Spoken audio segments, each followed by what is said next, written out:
Écoutez, si vous le permettez, on va commencer. Un petit mot d'introduction. Donc, je suis Sébastien Galpier, je suis vice-président à la culture et au patrimoine de ce conseil départemental du Puy-de-Dôme. Je tenais à venir déjà pour vous saluer l'ensemble des partenaires, saluer Mathieu Pou, archéologue. Euh, c'est un véritable plaisir de vous accueillir ici. L'archéologie, c'est une matière qui me tient particulièrement à cœur. Le site de Coran, le département du Puy-de-Dôme accompagne ce site pour sa valorisation, pour les fouilles programmées également depuis 20 ans, depuis presque 20 ans. C'est un site qui est extrêmement important pour le département du Puy-de-Dôme. Mathieu Pou, ici présent, c'est une personne que j'apprécie tout particulièrement, qui est très attachée à ce site. Ensemble, on travaille vraiment pour continuer de valoriser les vestiges qui y sont présents et également continuer à tracer l'histoire des Arvernes à travers les recherches qui sont menées.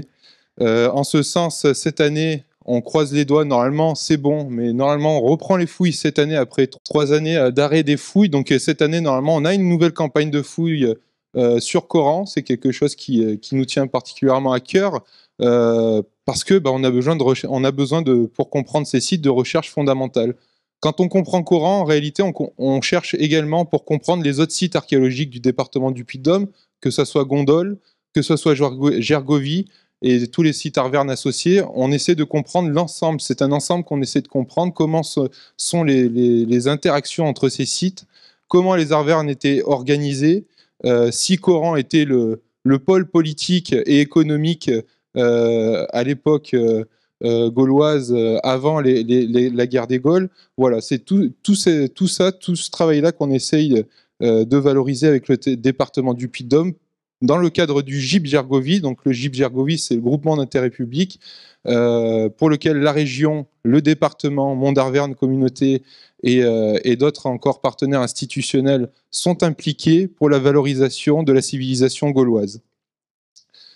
Au sein de ce GIP Gergovie, on a de la recherche, on va valoriser, et le département du Puy-de-Dôme, pour valoriser également les recherches et les fouilles qui sont faites à Coran, pour faire de la médiation culturelle, nous sommes tournés également vers la réalité virtuelle, la VR, pour transmettre au plus grand public, essayer des clés de compréhension de ces sites. Parce que c'est vrai que quand on arrive sur ce site, le département a mis quelques aménagements, bien entendu, à valoriser le site de Coran, mais pour le grand public, c'est très compliqué d'imaginer ici une potentielle capitale arverne.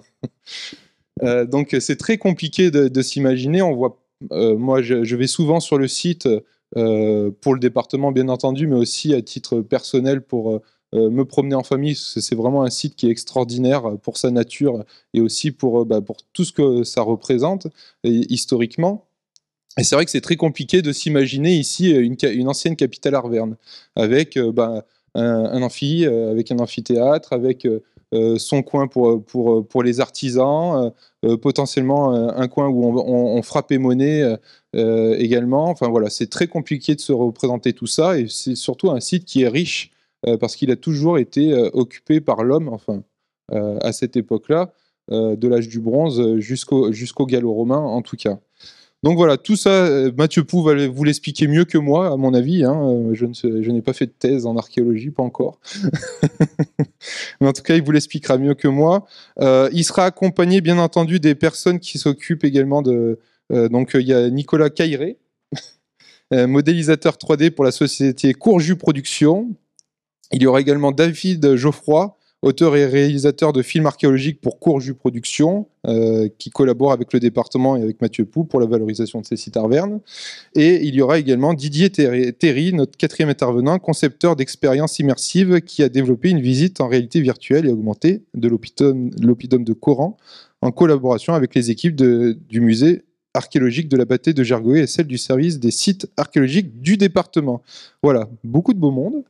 Donc je pense que on va les écouter sagement, et après on espère avoir beaucoup de questions, parce que c'est vraiment des sites qui nous posent questions, qui nous intéressent, et le département du Puy-de-Dôme est là pour les valoriser et continuer à répondre, essayer de répondre à ces questions, à accompagner des archéologues et des personnes ici présentes. Donc merci à vous. Je vais laisser la parole maintenant à Mathieu.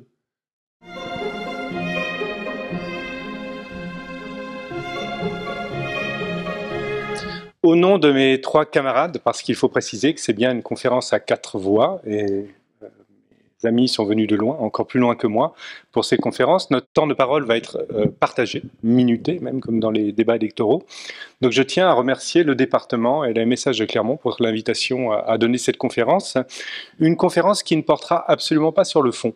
Il faut préciser tout de suite, on ne parlera pas de la potentielle ou de l'authentique capitale arverne, on ne parlera pas du site de Coran dans tous ses aspects archéologiques, sociologiques, historiques, mais uniquement des méthodes de restitution qu'on a à notre disposition pour essayer de redonner vie à ces vestiges qui, effectivement, ne sont pas très parlants pour le grand public au sens très large, hein, ils ne sont pas bien plus parlants pour nos étudiants quand on présente ça en première, deuxième, troisième année à l'université.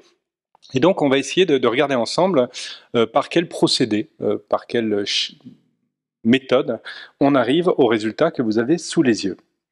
Alors, avant d'expliquer ce qu'est un trou de poteau, ce n'est pas forcément un terme qui vous est connu, si je peux avoir la première diapo, merci, il faut préciser d'emblée que des restitutions, il en existe depuis très longtemps. Depuis qu'on s'intéresse à l'Antiquité, dans les toiles de maîtres, dans les représentations, les gravures, les dessins qui illustrent les manuels, les livres d'histoire, on tente de reconstituer le décor de ces événements, ces épisodes historiques. Alors là, je vous en ai mis un particulièrement ancien qui remonte au XVIe siècle.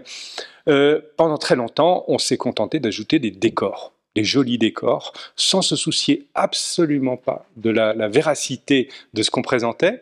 C'est valable d'ailleurs pour les bâtiments, mais c'est valable pour les vêtements, l'armement.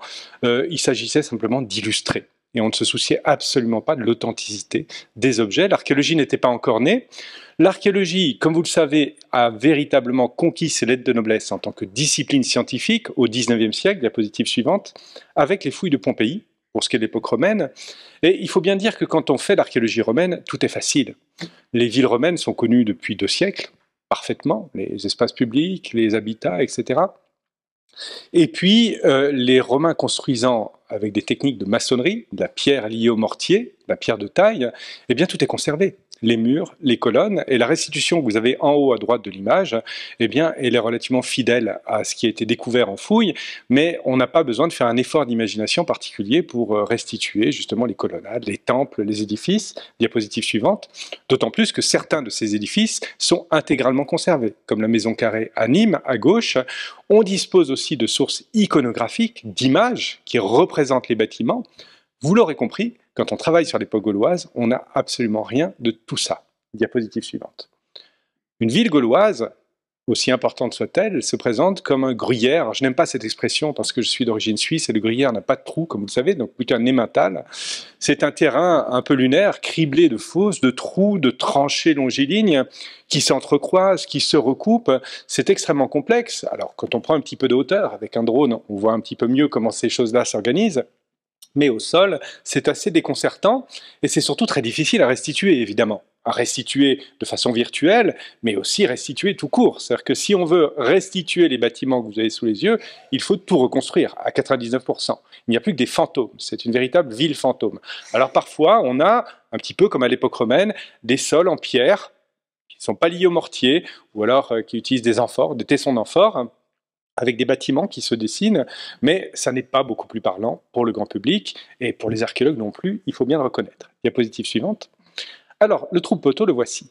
Un trou de poteau, c'est ça. C'est en fait une fosse d'implantation d'un poteau en bois qui est fiché, dressé verticalement dans le sol, et dans des bonnes conditions, qui ne sont pas celles de Coran. À Coran, on ne voit rien, c'est de la terre noire sur terre noire, mais dans un chantier de fouilles, mené par exemple dans la plaine de Limagne, ou dans des terrains plus contrastés, eh bien, on a un trou creusé dans le sol, qui va accueillir un poteau de bois, on met le poteau au centre, et puis on remblait, et c'est ce que vous avez sous les yeux. Ce qu'on discerne souvent, c'est l'empreinte du poteau, du bois qui a pourri sur place, ou parfois a brûlé sur place, et puis la fosse d'implantation. À Coran, on n'a pas tout ça, mais ce qu'on a en revanche, ce sont des blocs de pierre, des blocs de basalte utilisés en calage. À Coran, des milliers de structures de ce type ont été découvertes depuis le début des fouilles. Elles ont démarré en 2001, elles se sont achevées en 2021, on espère qu'elles reprendront cet été. Diapositive suivante. Ce qu'on a aussi, ce sont des tranchées associées à des trous de poteaux, comme vous le voyez ici, des gros, des petits. On a toutes les tailles, toutes les formes de poteaux, des poteaux quadrangulaires, des poteaux de section circulaire, parfois ils sont alignés au fond de tranchées comme ici. Alors ces tranchées, c'est ce qu'on appelle les sablières basses. En fait, on utilise aussi des éléments en bois, horizontaux, bien sûr pour supporter la charpente, comme aujourd'hui, des poutres horizontales, mais aussi enterrées dans le sol. Et ces sablières basses, elles visent à éviter que l'humidité du sol remonte dans des parois. En fait, les parois des bâtiments, comme on va le voir dans un instant, sont construites en terre, sur une armature de bois, soit en torchis ou d'autres techniques, on ne va pas rentrer dans le détail. Et donc, c'est très très sensible à l'humidité du sol. Donc souvent, on enterre une poutre horizontalement, une lourde poutre de chêne dans le sol, sur laquelle on élève les parois, on construit les parois. Et donc, ça nous aide parce qu'évidemment, quand on connecte tous ces éléments, les éléments allongés, les trous de poteaux, on arrive, comme vous voyez ici à droite, à commencer à discerner des plans de bâtiments, mais sans vraiment savoir au départ si on est à l'extérieur du bâtiment, à l'intérieur du bâtiment, si on a affaire à plusieurs pièces ou non. C'est vraiment un petit peu un jeu, comme on en trouve dans les cahiers de vacances parfois, qui est souvent assez complexe. Diapositive suivante. Sans rentrer trop dans le détail technique, vous avez ici donc le schéma qui vous donne l'histoire d'un trou de poteau, de l'implantation du poteau, son calage. Après disparition du bois, ce qu'on a, c'est le trou avec les calages de pierre. Et puis à côté, les sablières basses, donc les poutres enterrées dans le sol, et puis des poutres qui sont placées soit au milieu de la paroi, soit au sommet de la paroi et qui supportent la charpente. Je pense que les dessins sont assez explicites, je n'ai pas besoin de les commenter. Diapositive suivante. Alors évidemment, tout cela, il faut le documenter dans un premier temps. Cette documentation sur le terrain, elle se fait par le biais de dessins, des techniques de dessin simples, sur papier millimétré, de la photo, bien entendu, mais aussi de la topographie, qui permet, à l'aide d'un tachéomètre ou d'un GPS centimétrique, à précision centimétrique, de placer tous ces éléments au centimètre près et d'obtenir des plans, comme ceux que vous avez à droite, qui commencent à nous donner une idée de l'emprise des bâtiments, de la taille des bâtiments et de leur organisation. Diapositive suivante. Une autre méthode qui est très utilisée aujourd'hui, et vous verrez qu'elle a son importance, c'est la photogrammétrie, qui nous dispense souvent de dessins et de photos. Ça consiste à couvrir, à l'aide d'un drone généralement, à réaliser des centaines de photos sous tous les angles du terrain, et puis tout cela est mouliné dans un ordinateur après, par la suite, et ça permet d'obtenir une modélisation 3D du terrain. C'est très utile parce qu'on peut y revenir après la fouille, c'est vraiment très très précis, et ça permet de réaliser des coupes, des plans, ça nous épargne toutes les étapes antérieures, et on verra que ça permet bien d'autres choses. Nicolas nous en parlera dans un instant. Diapositive suivante. Un élément qu'il faut prendre en compte, c'est qu'une ville comme Coran, qui a, pour la fin de l'époque gauloise, duré pendant à peu près un siècle, avant la guerre des Gaules, avant la conquête romaine, elle a connu non pas un état, mais plusieurs états de construction successifs. Les constructions en terre et bois, elles ont une durée de vie de l'ordre d'une ou deux générations, 20, 30, 40 ans, pas davantage. Et donc, ce que vous avez sous les yeux, la petite photo en bas à droite, c'est la superposition, ou plutôt le recoupement d'un premier bâtiment qui a été reconstruit, on le décale un peu. Donc c'est un véritable Mikado, c'est-à-dire qu'il faut établir quelles tranchées sont plus récentes que les autres. Pour les trous de poteau, c'est beaucoup plus difficile parce qu'ils ne se recoupent pas forcément. Donc c'est tout un jeu de reconstitution de la chronologie à partir de la stratigraphie, de l'étude des objets, les monnaies, les fibules, etc., qui nous permet d'obtenir ce que vous avez sur le reste de l'image, des plans phasés en couleur, qui montrent qu'un bâtiment comme celui-ci a connu non pas un état de construction, mais 5 états de construction successifs en un siècle. Donc tout ce travail de détricotage, il faut le faire évidemment, parce que ça n'a aucun sens de restituer un bâtiment qui serait la synthèse de ces 5 états de construction. Le bâtiment évolue, il y a des ajouts, des choses qui sont enlevées, et donc on doit prendre en compte ces éléments-là. Diapositive suivante. Alors le principe il est simple, vous l'avez sous les yeux, on restitue à l'emplacement des tranchées des poutres horizontales, à l'emplacement des trous de poteau des montants verticaux, et on essaie d'organiser tout ça. Alors, dans un premier temps, les archéologues le font de leur côté avec des outils très rudimentaires, le logiciel gratuit SketchUp par exemple, ou Adobe Illustrator, enfin des choses grand public qui sont disponibles partout. On n'en est pas encore au stade des restitutions que vous présentera Nicolas dans un instant. Ça, c'est un métier, et nous, on est totalement incapable de le faire, mais sans ces éléments squelettiques, schématiques, évidemment, les infographistes ne peuvent pas travailler. Donc ça appartient encore à la démarche scientifique. Diapositive suivante. Cette démarche scientifique, elle s'appuie sur des comparaisons. Les bâtiments de Coran ne sont pas isolés, on en connaît d'autres dans la région, à Aulnat, à Gondol par exemple, un petit peu partout en Europe. Ces oppida, sans rentrer dans le détail là encore, ils s'étendent des îles britanniques jusqu'à l'Europe centrale, jusqu'à la mer Noire quasiment. Et donc ce sont des plans de bâtiments qui sont bien connus, les techniques de construction sont connues, et on essaye de s'appuyer sur ces connaissances acquises non seulement sur le site, mais aussi ailleurs, sur d'autres sites. Et là, j'ai cité un travail qui est tout à fait majeur. C'est un étudiant, ex-étudiant, docteur en archéologie, qui vient de rentrer au CNRS. On a appris son recrutement il y a quelques semaines, Pierre Péfaut, et qui est l'un des meilleurs spécialistes des constructions gauloises, en particulier dans les villes gauloises, sur les oppidas. Diapositive suivante. On peut faire appel parfois à des images qui sont beaucoup moins explicites que celles que je vous montrais tout à l'heure. Le relief des Ateri, conservé au musée du Vatican, avec ce temple romain en cours de construction. Mais on a quand même des représentations assez sommaires qui nous permettent de nous faire une idée de l'ossature en bois des bâtiments. Le bois a disparu, il n'y a plus aucune trace, mais on a parfois des documents, comme ceux que vous avez sous les yeux, qui nous aident à restituer l'élévation des bâtiments. Diapositive suivante. Toute une série de considérations techniques qu'on n'aura pas le temps de voir aujourd'hui, mais il y a bien entendu des éléments, des lois de la statique, des règles architectoniques qui font qu'on ne peut pas mettre des petits poteaux pour supporter des lourdes toitures. Il y a toute une série de règles mathématiques qui s'appliquent. Il y a toute une série aussi de règles d'assemblage des pièces de bois. On peut les clouer, on peut les assembler avec des tenons et mortaises. Et donc, ce sont autant de paramètres qu'il faut prendre en compte quand on essaie de reconstituer les bâtiments. Diapositive suivante. Des éléments plus discrets, des clous en fer qu'on retrouve à l'emplacement des bâtiments qui servaient à maintenir les pièces de bois. Et ces clous en fer, parfois, comme vous le voyez ici à gauche, on conservait des traces de bois dans la corrosion.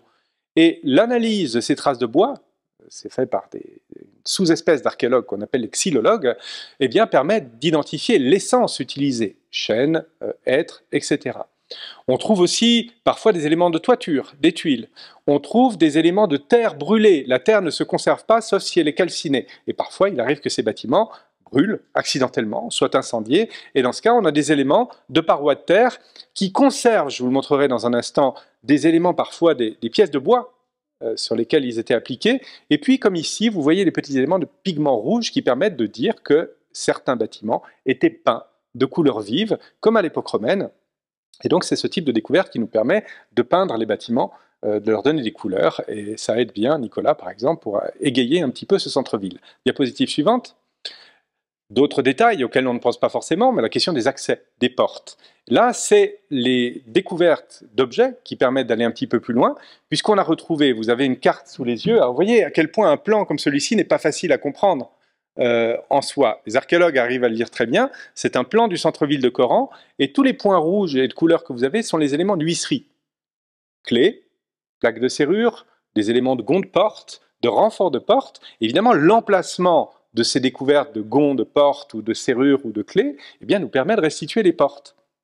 Je vous ai mis un petit schéma de serrure à droite, ça nous aide évidemment. Diapositive suivante. Des petits clous recourbés un peu particuliers nous ont permis d'affirmer qu'à Coran, une grande partie des bâtiments n'étaient pas couverts de chaume. Dans les toutes premières restitutions, on les verra tout à l'heure, les bâtiments étaient couverts de chaume, c'était ces fameux toits de paille gaulois, mais qu'en fait, ils ont reçu des toits de bardage, donc de tuiles de bois qui étaient clouées entre elles par des petits clous recourbés très caractéristiques, qui sont similaires aux clous de bardage actuels. Et c'est grâce à ces petits éléments qu'on arrive à restituer la toiture des bâtiments. Et parfois, on a des tuiles, diapositive suivante, trouvées à Coran. C'est un élément très méditerranéen, mais on sait que grâce à ces tuiles, que certains bâtiments à Coran étaient couverts de tuiles avant la guerre des Gaules.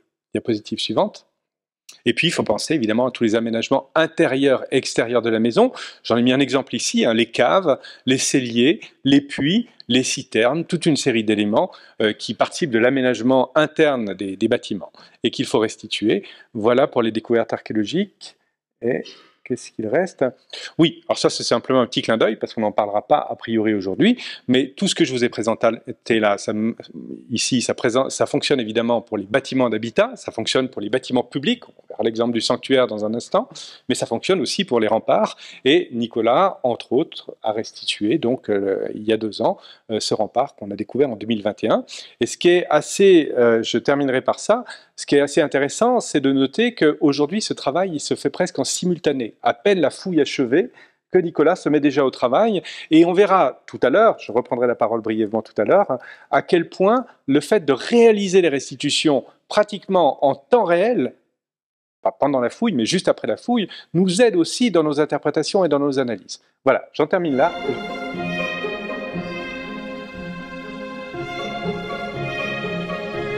Moi, donc, je vais vous faire un petit historique de comment, finalement, les les fouilles de Mathieu ont amené ses premières restitutions, enfin ses premières et ses dernières restitutions. Tout ça est parti du fait que de notre rencontre avec Mathieu. À la suite de ta première conférence, je pense suite à la première année de fouilles en 2001, donc Mathieu a fait une conférence brillante en fait où il nous a parlé des fouilles de Coran et des banquets gaulois, dont on pouvait déduire qu'il y avait eu des banquets à Coran. Moi, cette conférence, ça a un petit peu allumé des voyants dans mon cerveau. En fait, ça a rappelé des choses d'enfance, voilà, les Gaulois, et c'était un petit peu ce pourquoi j'avais commencé à monter une société de production, Courge de production d'une part, et puis à me lancer dans le documentaire. L'idée, c'était de faire du documentaire d'archéologie. Je pensais en faire un ou deux. Finalement, j'en ai fait beaucoup plus que ça, puisque ça fait 20 ans que je fais que ça. L'archéologie, c'était un intérêt qui remontait à l'enfance. Et puis, du coup, cette rencontre avec Mathieu, c'est ce qui a permis de lancer ce premier projet de film. Et puis, quand je suis arrivé sur le terrain, c'était la rencontre aussi avec le paysage de Coran. Et puis, donc, les vestiges, premier tournage en 2002, avec un fossé rempli de tessons, d'ossements, qui sont des vestiges de banquets gaulois. Donc évidemment, suite au travail de Mathieu, qui avait fait une thèse sur les banquets gaulois, l'idée était évidente que ce premier documentaire que j'allais réaliser sur l'archéologie allait parler des banquets gaulois à partir du site de Coran. On est passé en phase d'écriture, et peu à peu, en fait, à la fois en même temps que l'écriture avançait, que le tournage avançait, c'est-à-dire au départ c'était un tournage d'archivage, au fur et à mesure je suivais l'avancée des recherches, mais malgré tout le côté spectaculaire que pouvaient avoir certains vestiges, comme les amphores sabrées que vous avez sous les yeux, il était évident que ce type de vestiges, d'un point de vue filmique, même si on peut arriver à capter des jolies lumières, des choses un peu poétiques d'un point de vue de l'image, il était évident que ça allait être difficile de faire passer les choses pour le grand public, de passer finalement avec une image vidéo qui est en 2 dimensions, qui aplatit les vestiges, qui aplatit les structures, les trous de poteaux ou les fosses creusées comme celles que vous avez sur l'image. Tout ça allait manquer un peu de relief. Et donc l'idée, c'est très vite, les questions qui se sont posées, c'est comment on va pouvoir raconter une histoire avec pas seulement les vestiges, mais aussi l'avant, c'est-à-dire ce qu'il y a avant ces vestiges, quelle était la vie des gens qui nous ont laissé ces traces. Ça pose une double question, c'est à la fois comment restituer l'architecture. Diapo suivante. Voilà, donc là vous avez par exemple une petite illustration de ce qu'on peut rajouter sur une image. Mathieu en a montré tout à l'heure avec des poteaux, des trous de poteaux, sur une cuve vraisemblablement qui a reçu des litres de vin, c'est un peu la même chose. Tout de suite ça rend la chose un peu plus perceptible pour les gens. Donc ça on est sur quelque chose, voilà, on peut aller jusque de l'architecture. Donc tout ça, c'est la partie architecture. Mais après, il y a la vie des gens. Comment on peut restituer des banquets gaulois, si on parle de banquets gaulois, avec pas seulement des vestiges et pas seulement de l'architecture. Donc les questions qui se posent, c'est est-ce qu'on va faire appel à du dessin? Est-ce qu'on va, pour représenter la vie des gens, enfin qui ont participé à ces banquets, est-ce qu'on va tout faire en 3D ou est-ce qu'on va peut-être utiliser des reconstitutions avec des comédiens, des figurants qui vont être habillés en gaulois et voilà. Donc toutes ces questions, c'est les questions qu'un réalisateur se pose et quand il aborde ce type de sujet et qui se pose d'autant plus pour des vestiges finalement dont il reste peu de choses. La terre et le bois, comme l'a dit Mathieu, ont disparu.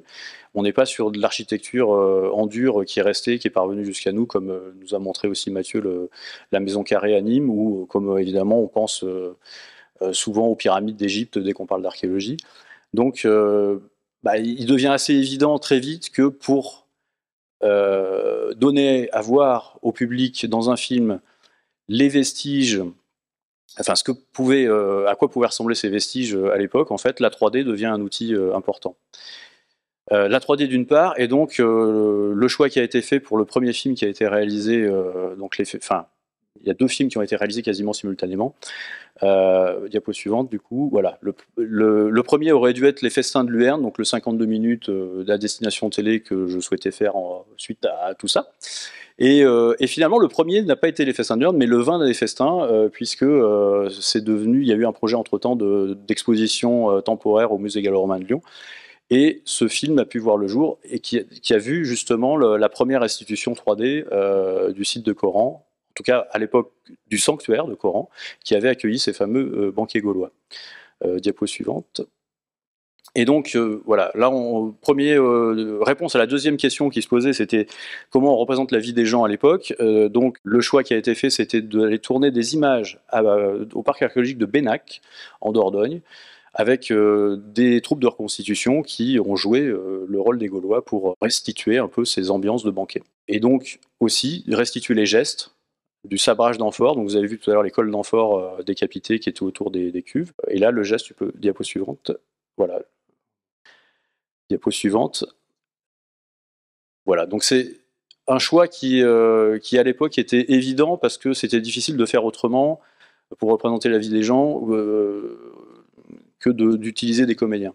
L'autre choix aurait pu être le dessin. Là, je parle d'un point de vue esthétique, c'est les choix du réalisateur, parce que à l'époque, les images 3D n'étaient pas encore suffisamment jolies à mon goût pour qu'on puisse intégrer des personnages 3D. En fait, voilà, ça marchait pas. Même d'un point de vue informatique, c'était encore les débuts, les balbutiements un petit peu de la 3D, et donc c'était voilà. Vous allez voir que les choses ont vraiment beaucoup évolué. Diapo suivante. Bon, les banquiers gaulois. Là, vous avez un mélange d'images 3D, une première tentative, et puis de bricolage, un petit peu de reconstitution de banquets avec donc des figurants. Diapo suivante. Et donc les premières restitutions 3D de l'époque, donc qui malgré tout sont pas si mal pour l'époque. Hein. C'était 2004, je crois, ça, 2005. Voilà, diapo suivante. Donc ça, c'est les fameuses cuves que vous avez vues tout à l'heure, aussi restituées en 3D. Les bâtiments centraux du sanctuaire de Coran. Diapo suivante. Voilà. Pour l'époque, on était déjà content de ce rendu-là. Parce que on sortait déjà un petit peu du rendu informatique, bien que ça le soit encore. Vous allez voir la différence après avec les images que va vous montrer Nicolas. On a franchi un cap, vraiment. Diapo suivante. Voilà, donc le sanctuaire sur une vue un peu plus large. Finalement, le premier film commandé par le musée gallo-romain, enfin le premier qui a vu le jour, a permis de financer le second, en partie, puisque du coup le premier qui aurait dû voir le jour, Les Festins de Luerne, lui n'a pas été bien accueilli par les chaînes de télé. On m'a gentiment dit que ça intéressait pas grand monde tout ça. Et donc il a fallu quand même financer ce film, et donc c'est une sorte d'économie d'échelle sur la fabrication du premier film, Le Vin des Festins, qui a permis de faire advenir le second, Les Festins de Luerne, qui a trouvé quand même une chaîne, puisqu'à l'époque nous avions une chaîne de télé locale, Clermont Première, qui a disparu. Diapo suivante. Voilà, Les Festins de Luerne. Je fais un peu de pub. Encore disponible en DVD pour ceux qui ont encore un lecteur DVD. Voilà, c'était le petit historique de pourquoi en fait on a besoin, en tant que réalisateur, pourquoi on a besoin d'images 3D, et finalement la démarche des questions qu'on se pose en tant qu'auteur, en tant que réalisateur, ce sont les mêmes qui vont se poser ensuite quand on va faire d'autres utilisations de ces images 3D, c'est-à-dire notamment des expériences immersives. C'est comment on met en scène les choses, quel choix on fait dans la représentation en fait, et puis surtout l'idée dans tout ça, c'est de faire en sorte que ce soit dans un film ou dans une expérience immersive, que tout ça nous raconte quelque chose, que ce soit une histoire et pas seulement un gadget technologique ou un truc qui soit pour montrer, pour en mettre plein la vue. Super, à l'époque tout le monde trouvait ça super quand même d'avoir des images 3D, mais si c'est que ça a peu d'intérêt à mon sens, et voilà, il n'y a pas que l'effet waouh dans la vie, il y a aussi ce que tout ça nous raconte.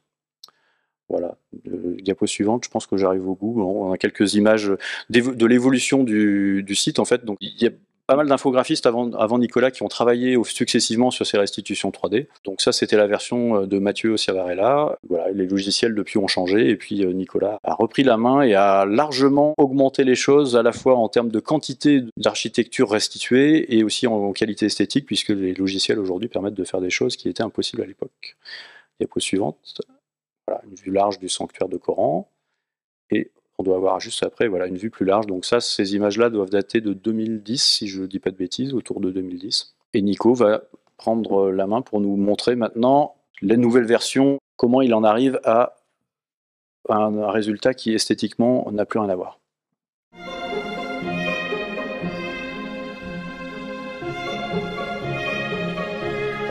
Bonsoir à tous et à toutes. Nicolas Cailleret, donc je m'occupe de la modélisation 3D à Courjus Productions et j'ai réalisé cette évocation du oppidum de Coran en 2021. J'ai commencé à travailler dessus en 2021. Mais avant toute chose, comme l'a dit David, là je voudrais citer les anciens infographistes qui ont travaillé sur les anciennes versions du projet. Mathieu Cerverella, comme tu l'as évoqué David, et Camille Mouchet. Voilà, j'ai mis en fond une des vidéos qu'ils avaient réalisées. À savoir que le projet qu'a évoqué David en 2010 a été réalisé en version précalculée. Alors, il y a beaucoup de termes qui sont assez complexes, je vais essayer de simplifier au maximum, il y a beaucoup d'anglicismes aussi, donc je vais essayer d'éviter tout ça, donc je vais peut-être simplifier grossièrement certains objets, certains traits, pardon, mais pour dire les choses brièvement, en gros, le précalculé, quand on place un objet, qu'on place une lumière, qu'on bouge un objet, etc., on doit laisser un calcul pour avoir une idée de l'image finale. Ça peut prendre quelques secondes, comme quelques minutes, comme quelques heures parfois pour des projets plus complexes. Et là, ce qui a été décidé, c'est de tout basculer en temps réel. Le temps réel, c'est un procédé qui permet d'avoir le rendu définitif en temps réel, donc immédiatement à l'écran, dès qu'on change une lumière, dès qu'on change un objet, tout apparaît tout de suite à l'écran. Et pour ce faire, j'ai utilisé le logiciel Unreal dans sa version 4 à l'époque, qui est un logiciel donc de modélisation temps réel, ou un moteur temps réel, pardon. Dans la suite de la présentation, quand j'emploierai le mot Unreal ou moteur 3D, vous comprendrez que c'est de ce logiciel-là dont je parle. C'est la même technologie que les jeux vidéo à la base, parce que ça sert à ça, mais maintenant c'est de plus en plus utilisé dans l'architecture, dans les productions cinématographiques, par exemple sur des grands écrans LED, et dans ce cas-là pour la valorisation de sites archéologiques. Avant toute chose, pour arriver à ce rendu-là, il faut créer le terrain.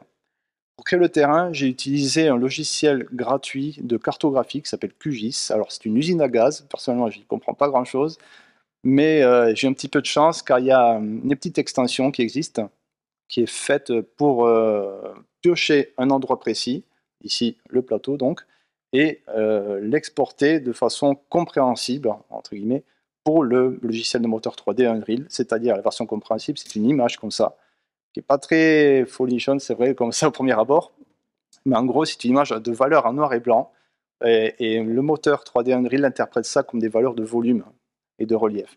Plus l'image est sombre, plus ça sera plat, et plus c'est blanc, donc plus ça sera élevé.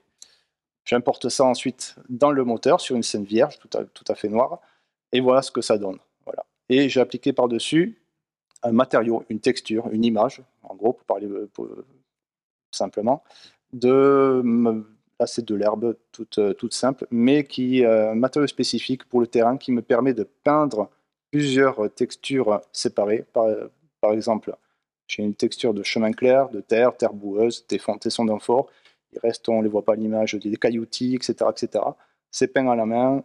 Je peux y revenir quand je veux dessus. Je peux faire un petit peu ce que je veux. C'est pour tracer des chemins, etc., etc. Et la même chose pour le terrain du décor lointain. Et là, j'ai pris une valeur beaucoup plus grande, de 40 km par 40 km, que j'ai importé dans le logiciel, que j'ai ensuite ressorti et mis dans mon logiciel de modélisation 3D pour en faire un grand objet qui couvrira tout l'ensemble du terrain derrière pour faire un décor.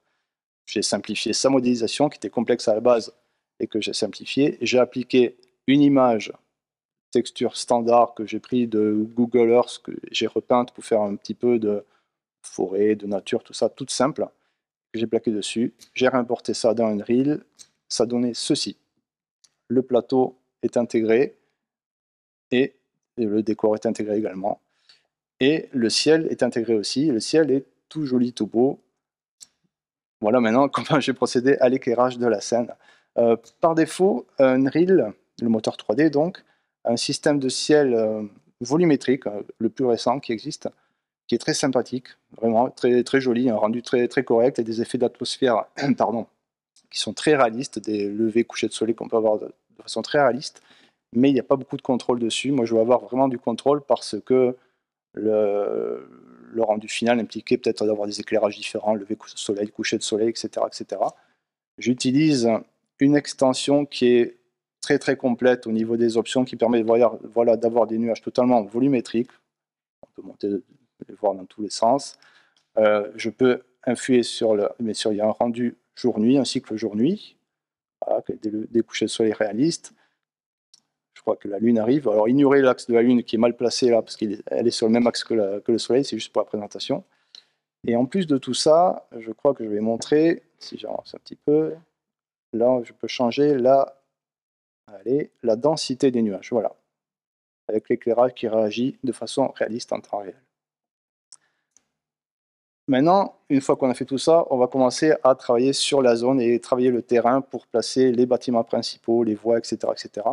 J'ai choisi de me focaliser sur 2 bâtiments pour cette présentation, 2 bâtiments que vous allez voir dans l'expérience que vous vivrez, j'espère, à Coran, sur le plateau, l'expérience immersive, à savoir le sanctuaire. Mais avant tout ça, j'ai isolé, en me basant sur l'ancien projet, j'ai isolé les textures qui reviendraient le plus souvent dans la scène, pour faire en sorte que tous les objets de la scène, la majorité en tout cas, aillent piocher là-dedans par souci d'optimisation pour gagner un maximum de performance tout en ayant le maximum de détails à l'écran. Donc là, il y a du bois brut, du bois peint de 2 couleurs, rouge un peu sombre, des bardeaux, du lin, des planches, du chaume et du torchis. Globalement, tous les objets de la scène utiliseront ceci dans les images que vous allez suivre. Le sanctuaire, voilà le rendu final, mais bien sûr, il n'était pas comme ça au départ. Alors j'ai importé l'ancienne modélisation de l'ancien projet pour avoir une base, mais malheureusement, vu qu'il fallait sans doute avoir des images au final sur tous les angles, je ne pouvais pas me permettre de le laisser comme ça, qu'il manquait des éléments de charpente, etc. etc. Donc j'ai tout repris à zéro. Voilà la modélisation du mur, de la charpente, la tour et les colonnes de support, une vue plus rapprochée sur la charpente, une vue plus rapprochée en dessous de la charpente, et une fois intégrée, voilà la modélisation toute complète, et une fois intégrée dans Unreal, voilà ce que ça donne. Voilà. Les bâtiments du centre, même principe. J'ai repris l'ancienne modélisation que j'ai adaptée, nettoyée, et sur laquelle j'ai appliqué donc les matériaux que vous avez vus tout à l'heure, les planches, le bois peint, le bois rouge, le bois sombre, les bardeaux, etc. etc. J'ai rajouté les cordelettes avec les mâchoires. Et les 2 bâtiments sont en fait un seul bâtiment qui est cloné et mis en miroir en face l'un de l'autre. Voilà, une vue plus rapprochée sur le bâtiment central. Voici donc les 2 bâtiments dans la scène. Les cuves, j'ai gardé la modélisation originale que j'ai nettoyée et sur laquelle j'ai appliqué les nouvelles textures. Les amphores également, les tessons également. Voilà une vue rapprochée. Voilà une vue aérienne où on voit bien l'amas de tessons d'amphores qui sont éparpillés un petit peu partout. Alors je ne les ai pas placés à la main, j'ai utilisé une fonction qui me permet de peindre des objets. Donc là je choisis l'objet en question, à savoir les tessons. J'ai ensuite une sorte de pinceau, de brush, de pinceau comme on dit, dont je peux changer l'intensité, je peux effacer, peindre comme je veux. Je peux changer la grandeur de chaque objet à chaque clic. Voilà, ce qui me permet de peindre efficacement sur le terrain ce que je veux dans des objets. L'enclos à moutons, voilà, ce sont simplement des clôtures à crayonnage que j'ai dupliquées pour faire cet enclos et sur laquelle j'ai positionné donc les moutons qui sont bien là. Le chaudron que j'ai refait entièrement, j'ai refait la texture, tout a été refait. Le portique, je crois que ça s'appelle comme ça, Mathieu, tu me trompes? C'est indéfini. Bon. Le portique indéfini, donc, qui a été refait et retexturé. Voilà. Les tables pour les buffets et les banquets, qui ont été complètement refaites, elles aussi. Et voici une vue éclatée, comme on dit, du sanctuaire. Tous les éléments, en gros, il manque peut-être 1 ou 2 éléments qui m'ont servi à assembler ce sanctuaire. C'est comme des Lego, en fait, on les assemble dans le moteur 3D. Et voici ce que ça donne au final, intégré dans la scène. Votre vue. Et bien sûr, il fallait faire le premier test de lumière pour David. Voilà, en utilisant ce fameux logiciel, cette fameuse extension pour le ciel qui me permet d'avoir des rendus réalistes d'éclairage. Voilà les premiers tests. Les trophées. Alors les trophées, j'ai repris l'ancienne modélisation, j'ai refait la code de maille, j'ai refait la texture et refait quelques points, mais globalement, le modèle lui-même est resté quasiment identique. Les seules choses qui ont été refaites, ce sont les boucliers. Venons-en donc aux boucliers.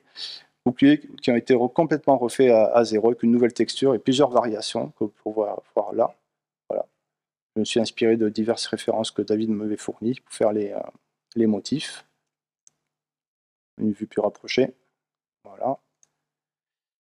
Alors maintenant, une fois que le sanctuaire était fait, il fallait donc essayer de l'intégrer dans la scène et créer les voies et les voies principales. J'ai voulu d'abord importer les anciennes modélisations des maisons. Bon, effectivement, rien n'allait, les maisons flottaient dans l'air et ça n'allait pas, donc j'ai décidé de tout reprendre à zéro, en commençant par refaire les voies principales et secondaires, avec la même méthode que je vous ai montré tout à l'heure pour le terrain, c'est-à-dire que j'ai peint des cailloutis, diverses textures de tessons dans le fort pour créer les voies principales. Voilà une vue détaillée. Et en parallèle, je vais commencer à faire des bâtiments secondaires, mais tout aussi importants, dont le bâtiment M. Je m'attarde sur celui-là, car c'est un bâtiment que vous allez voir dans l'expérience que vous allez faire à Coran. C'est le début d'une déambulation qui se passe au niveau du bâtiment M. Le voici posé en haut à gauche sur la carte de référence qui m'a permis à le modéliser. Et à droite, des images dans le moteur 3D. Le voilà donc posé dans le moteur 3D. La scène est encore très très basique, hein. Il y a juste quelques voies qui sont tracées, mais rien n'est encore très précis. À côté du bâtiment M, il y a une sorte de grange qui elle aussi sera visible dans l'expérience. On commencera de la celle qui est au-dessus de la cave, hein. Vous verrez en photogrammétrie que Didier vous montrera peut-être. Voilà la grange à question. Et son entrée principale. Voilà le domaine du bâtiment M, comme je l'appelle, avec son entrée principale, ses grandes palissades, sa grange et donc le bâtiment M que l'on voit au fond. Et le reste de la scène n'est pas encore vraiment agencé, tout est un peu encore ajusté, un peu vite fait, rien n'est encore très, très précis. Voilà, d'autres vues du bâtiment M. Et bien sûr l'inévitable test de lumière pour voir si tout va bien. Alors pour les maisons des habitations, j'ai donc enlevé toutes les anciennes maisons et j'en ai créé de nouvelles variations que j'ai ajustées et placées dans la scène en utilisant ce plan où on voit donc les voies principales qui sont en gris et à partir duquel j'ai créé des voies secondaires, j'appelle comme ça des voies secondaires qui sont plausibles, voilà, mais qui ne sont pas avérées sur le terrain. Voilà. Voilà ce que ça donne. Les premiers essais avec les voies principales qui ne sont pas encore totalement complétées. Voilà. Création des voies, la suite. J'ai utilisé une fonction qui me permet de creuser dans le terrain pour creuser justement les chemins et les talus, peindre ensuite les cailloutis, la terre, l'herbe, etc. et rajouter de la végétation, les palissades, les tessons. Voici donc des vues de la suite de l'ajustement des voies. Et là, c'est une petite vidéo en accéléré, un cas d'exemple où la maison est vraiment dans le vide, où je vais aplanir le terrain.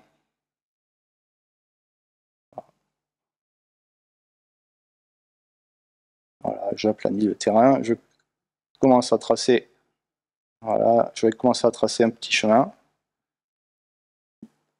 Peut-être avancer parce que la vidéo est peut-être un petit peu longue. Voilà, là je peins un petit peu ce que je veux. Des tessons, de la terre ou de l'herbe. Voilà, divers types de cailloutis. C'était même carrément des cendres. Le basalte, et je vais revenir sur l'herbe, etc. Voilà. Je crois que là, je vais poser ensuite la clôture. Voilà, je trace le chemin derrière, bien sûr. Allez. Voilà, là, je vais poser la clôture. Alors, la clôture n'est pas dupliquée à la main, enfin, pas totalement. J'utilise un système qui permet de tirer sur un axe et de dupliquer le modèle 3D automatiquement, et ça va épouser la forme du terrain, vous allez voir, voilà. Je peux poser, incliner et tourner dans tous les sens. Alors bien sûr, par défaut, les palissades ne s'entrecroisent pas, mais je peux régler la tolérance. Voilà. Et je prends un autre objet de palissade que je mets au bout pour terminer. Et voilà. Bon, après, c'est pas tout de placer la palissade, mais il faut quand même mettre un petit peu d'huile là-dedans. Là, je vais commencer à mettre un petit peu d'herbe folle. Un petit peu dans tous les sens. Je gère l'intensité, le diamètre du pinceau, etc. Et je commence à peindre. Quand ça ne me plaît pas, je peux effacer. Et je fais ça pour tout type d'herbe. Là, je passe en mode non éclairé parce que je ne voyais pas grand-chose, mais en fait, ça ne change rien. Donc, je suis revenu en mode normal. Voilà, je peins plusieurs types de petits buissons, etc., etc. Jusqu'à arriver au moment où je vais mettre... Voilà, je m'occupe de la version d'en face, mais avec le même système. J'avance un petit peu parce que la vidéo est longue, désolé. Voilà, j'ai peint les tessons.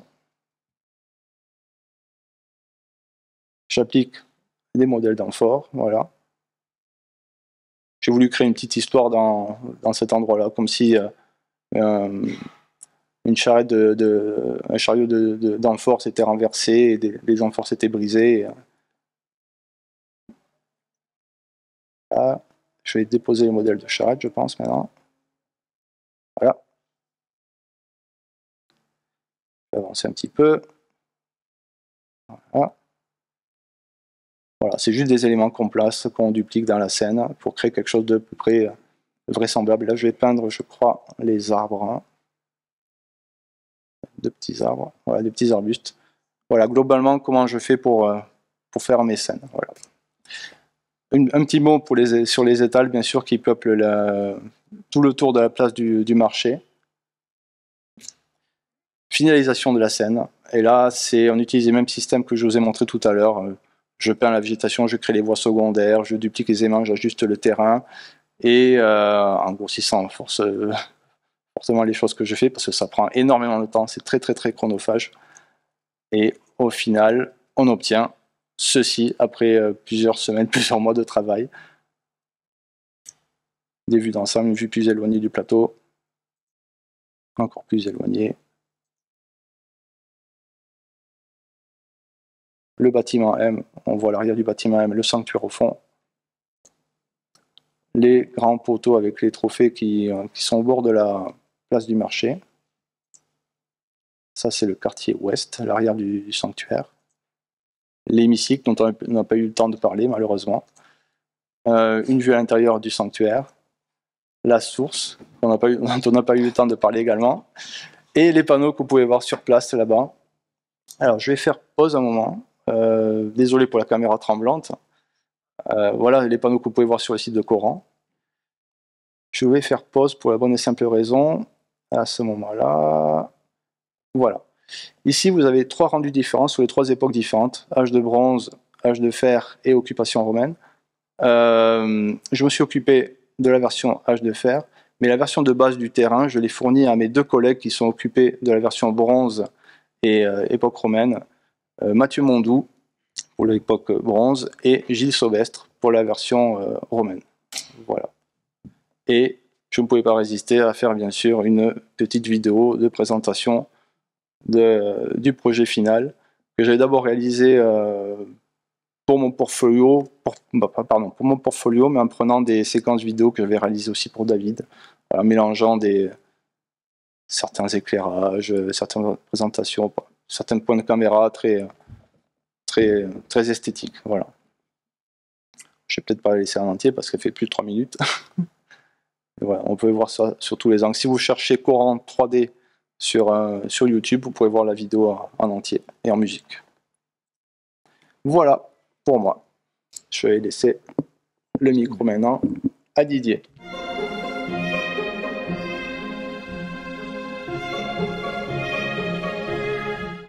Bonsoir, Didier Théry, je suis développeur et spécialisé dans l'imagerie numérique, longtemps dans le médical, toujours affilié quand même aux jeux vidéo. Et d'avoir entendu comme ça mes camarades parler, en même temps je réfléchissais et je me disais, mais ils sont super sympas, mais tout ça, moi je dois la rentrer dans un casque comme ça. Alors imaginez, toutes les vidéos, toutes les maisons, toutes les amphores, toute l'herbe qui bouge, les nuages, ben, il faut les mettre là-dedans, quoi. Alors maintenant, débrouille-toi. Alors j'avais mis une caisse comme ça, mais la caisse, en fait, c'est ce que je reçois. C'est une grosse caisse avec plein de gigas de données. J'ai ça. Alors l'image que j'ai, un petit clin d'œil à côté, l'image, c'est pas moi. C'est peut-être la seule image ce soir que vous voyez qui est créée par une IA. Une image là. Tout ce que vous voyez, ça a été créé par de lui-même. Et là, de l'IA, en deux coups de souris, boum, j'ai fait une petite image. Donc c'est un clin d'œil pour vous dire que nos métiers, ils peuvent être en danger à cause de nous. Parce que c'est nous qui développons ces applications. Donc il va falloir apprendre à utiliser ces outils pour pouvoir être au service du public, des scientifiques, tout en gardant quand même la main dessus. Donc voilà, simplement un petit clin d'œil de l'IA, ça arrive, vous en entendez parler partout, mais l'image, vous voyez, il dit c'est des mois et des mois de travail pour faire Cora, ça, je l'ai fait en moins de 2 minutes. J'ai dit, fais-moi un petit bonhomme, là, clac, clic, il a fait ça. Petit clin d'œil. On va passer à l'image suivante, je passe là. Je ne vais pas revenir longtemps là-dessus. David vous a parlé de photogrammétrie. C'est ce qui m'est arrivé en premier. C'est mon ami David Romeuf, qui est président de l'UERN, l'association l'UERN, qui me dit un jour, j'ai des photogrammétries de fouilles de Coran. Bon, je ne savais pas trop ce que c'est. Les photogrammétries, je savais. Les fouilles de Coran, je n'étais pas au fait. Et il me dit, ce serait bien qu'on travaillait beaucoup ensemble sur la stéroscopie.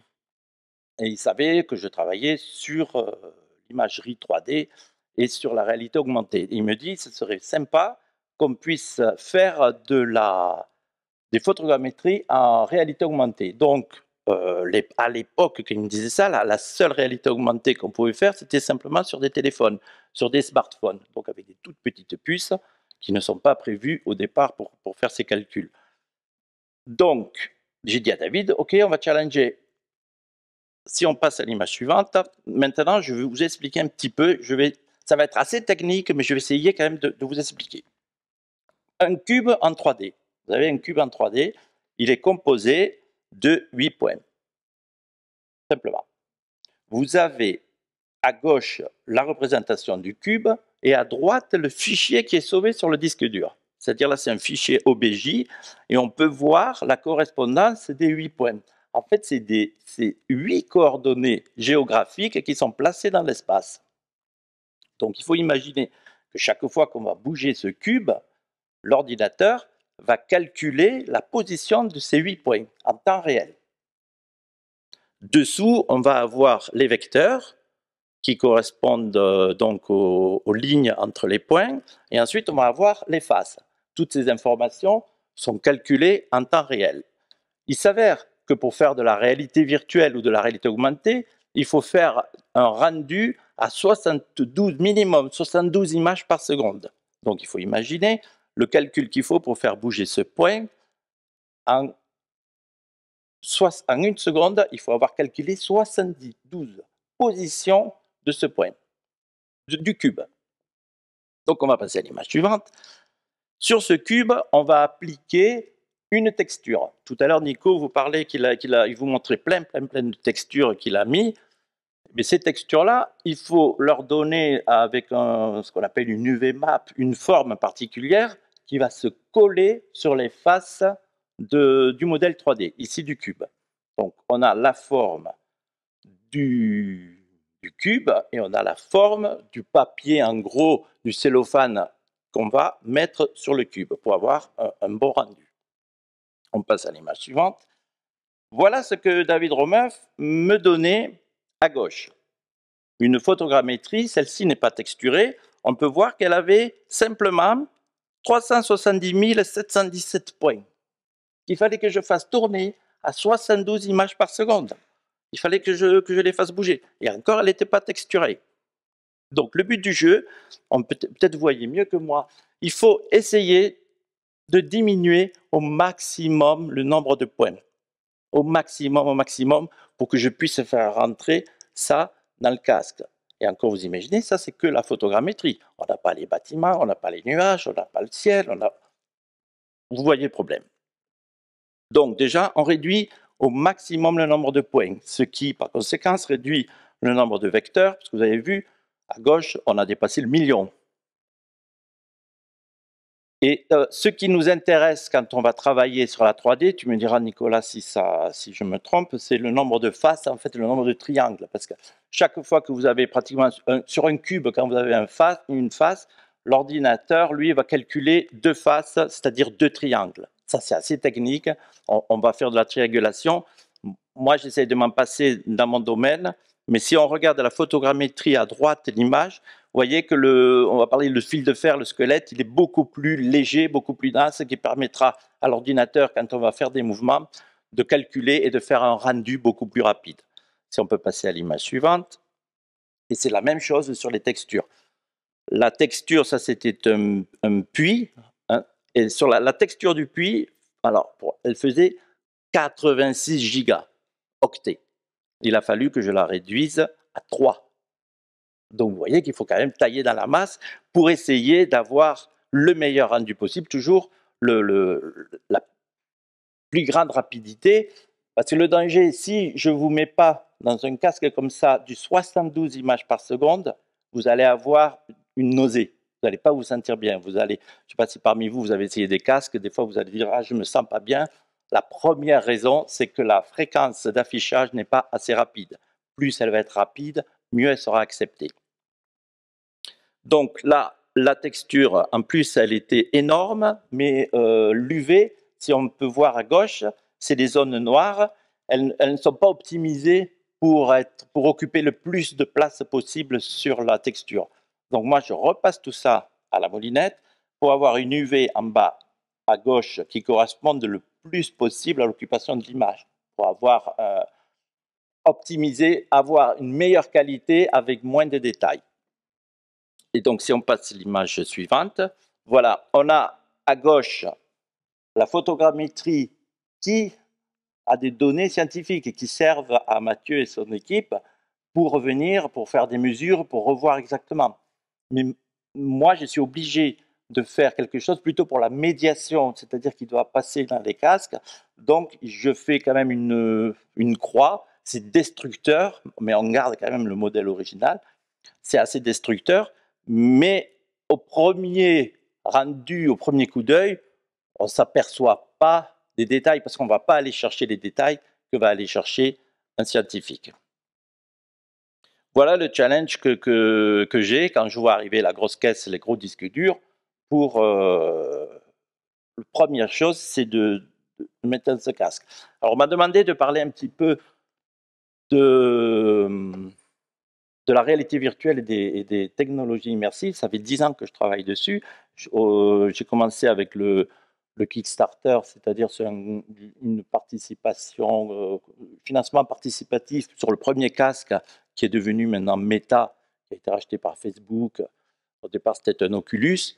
Donc, c'était simplement ni plus ni moins qu'un écran de téléphone avec devant 2 lentilles, avec une centrale inertielle.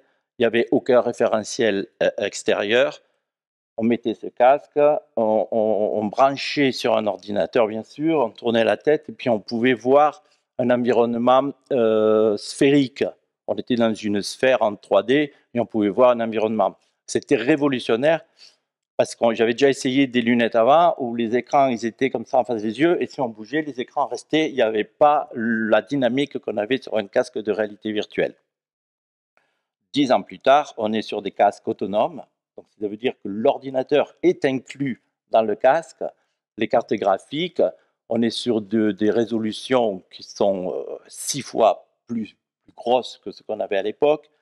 Et le gros avantage, c'est qu'on a des caméras qui vont filmer l'extérieur pour que le casque puisse se situer dans l'espace. C'est-à-dire, ces casques-là, ces générations, nous autorisent les mouvements latéraux.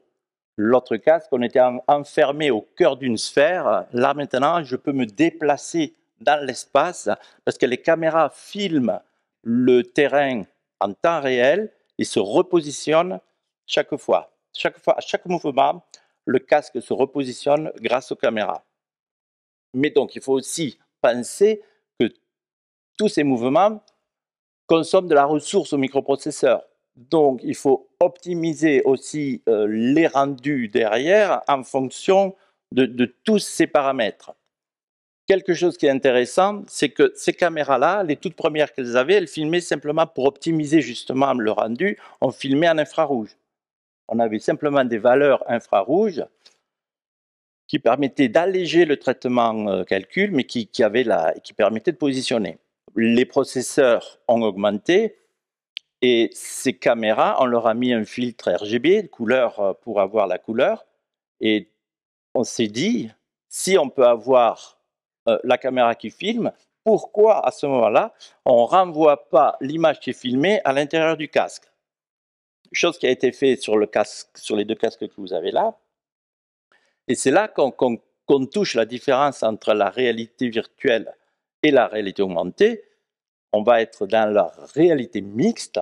Ça paraît un peu complexe, mais vous allez bientôt être à l'aise avec tous ces acronymes. La réalité augmentée permet de rajouter une couche de réalité, une couche de virtuel, pardon, sur une réalité. C'est-à-dire, si vous avez, il y a les pilotes de chasse qui utilisent depuis longtemps ça, simplement un affichage tête haute HUD sur un écran où on peut avoir des informations en temps réel sur l'environnement. On peut l'avoir sur certaines voitures quand il y a un affichage tête haute. Et si vous avez simplement la vitesse du véhicule qui s'affiche en projection sur le pare-brise, on peut dire que vous êtes en réalité augmentée parce que vous avez des informations qui s'affichent sur la réalité. Là, avec ces casques-là, le casque filme en temps réel donc ce que vous voyez, votre environnement, et nous, on rajoute dessus des modèles 3D que, par exemple, Nico a dessiné ou des photogrammétries. On va les rajouter donc sur l'environnement, c'est-à-dire quand vous allez mettre le casque, si vous êtes sur le Coran, vous regardez le champ et vous pouvez voir la fouille, comment elle a été faite, puisque maintenant elle est recouverte, on a un champ avec de l'herbe. Nous, on arrive à remettre donc cet acquis qui a été fait, toute cette acquisition de photos qui a été faite, on les remet dessus en grandeur nature. Et c'est tout à l'heure Mathieu disait qu'effectivement, une fois qu'on est en stéréoscopie, qu'on est dans le casque et qu'on voit la chose en grandeur nature, on a vraiment l'effet, comment dire, on va valider le concept plutôt que sur un écran où on n'a pas vraiment d'échelle. Si tu peux juste mettre la diapositive suivante, je crois que là on a deux casques différents qui sont, alors le noir, celui de droite, c'est le casque Microsoft HoloLens qui est basé, lui, que sur de la réalité augmentée. Mais il n'y a pas de caméras qui vont filmer l'extérieur. Vous êtes sur une vitre opaque, des lunettes sur lesquelles on va projeter une image. Le gros inconvénient, c'est qu'on ne pourra jamais opacifier une image, des pixels, une projection sur un écran. Donc on ne pourra pas enfermer l'utilisateur ensuite dans de la réalité virtuelle. La réalité virtuelle, c'était comme le premier casque, on est complètement enfermé dans ce monde virtuel. Les vidéos que vous avez vues tout à l'heure, on peut avec ce casque-là, je peux vous mettre complètement à l'intérieur de la ville gauloise, comme si vous êtes dedans. Vous n'avez aucune référence à l'extérieur. Si il y a quelqu'un qui va vous parler, vous ne le voyez pas. En réalité augmentée, je peux mettre un bâtiment et vous pouvez voir une personne à côté de vous. Et on verra tout à l'heure, si on a le temps, de parler du concept du multijoueur, où cette personne pourra être un guide. Donc à droite, un casque de réalité augmentée. À gauche, un casque de réalité mixte qui permet de faire la réalité augmentée et la réalité virtuelle. Je pense que pour le premier passage, je peux m'arrêter là. Et après, on parlera du multijoueur et un petit peu de ce qui nous attend avec ces nouvelles technos immersives.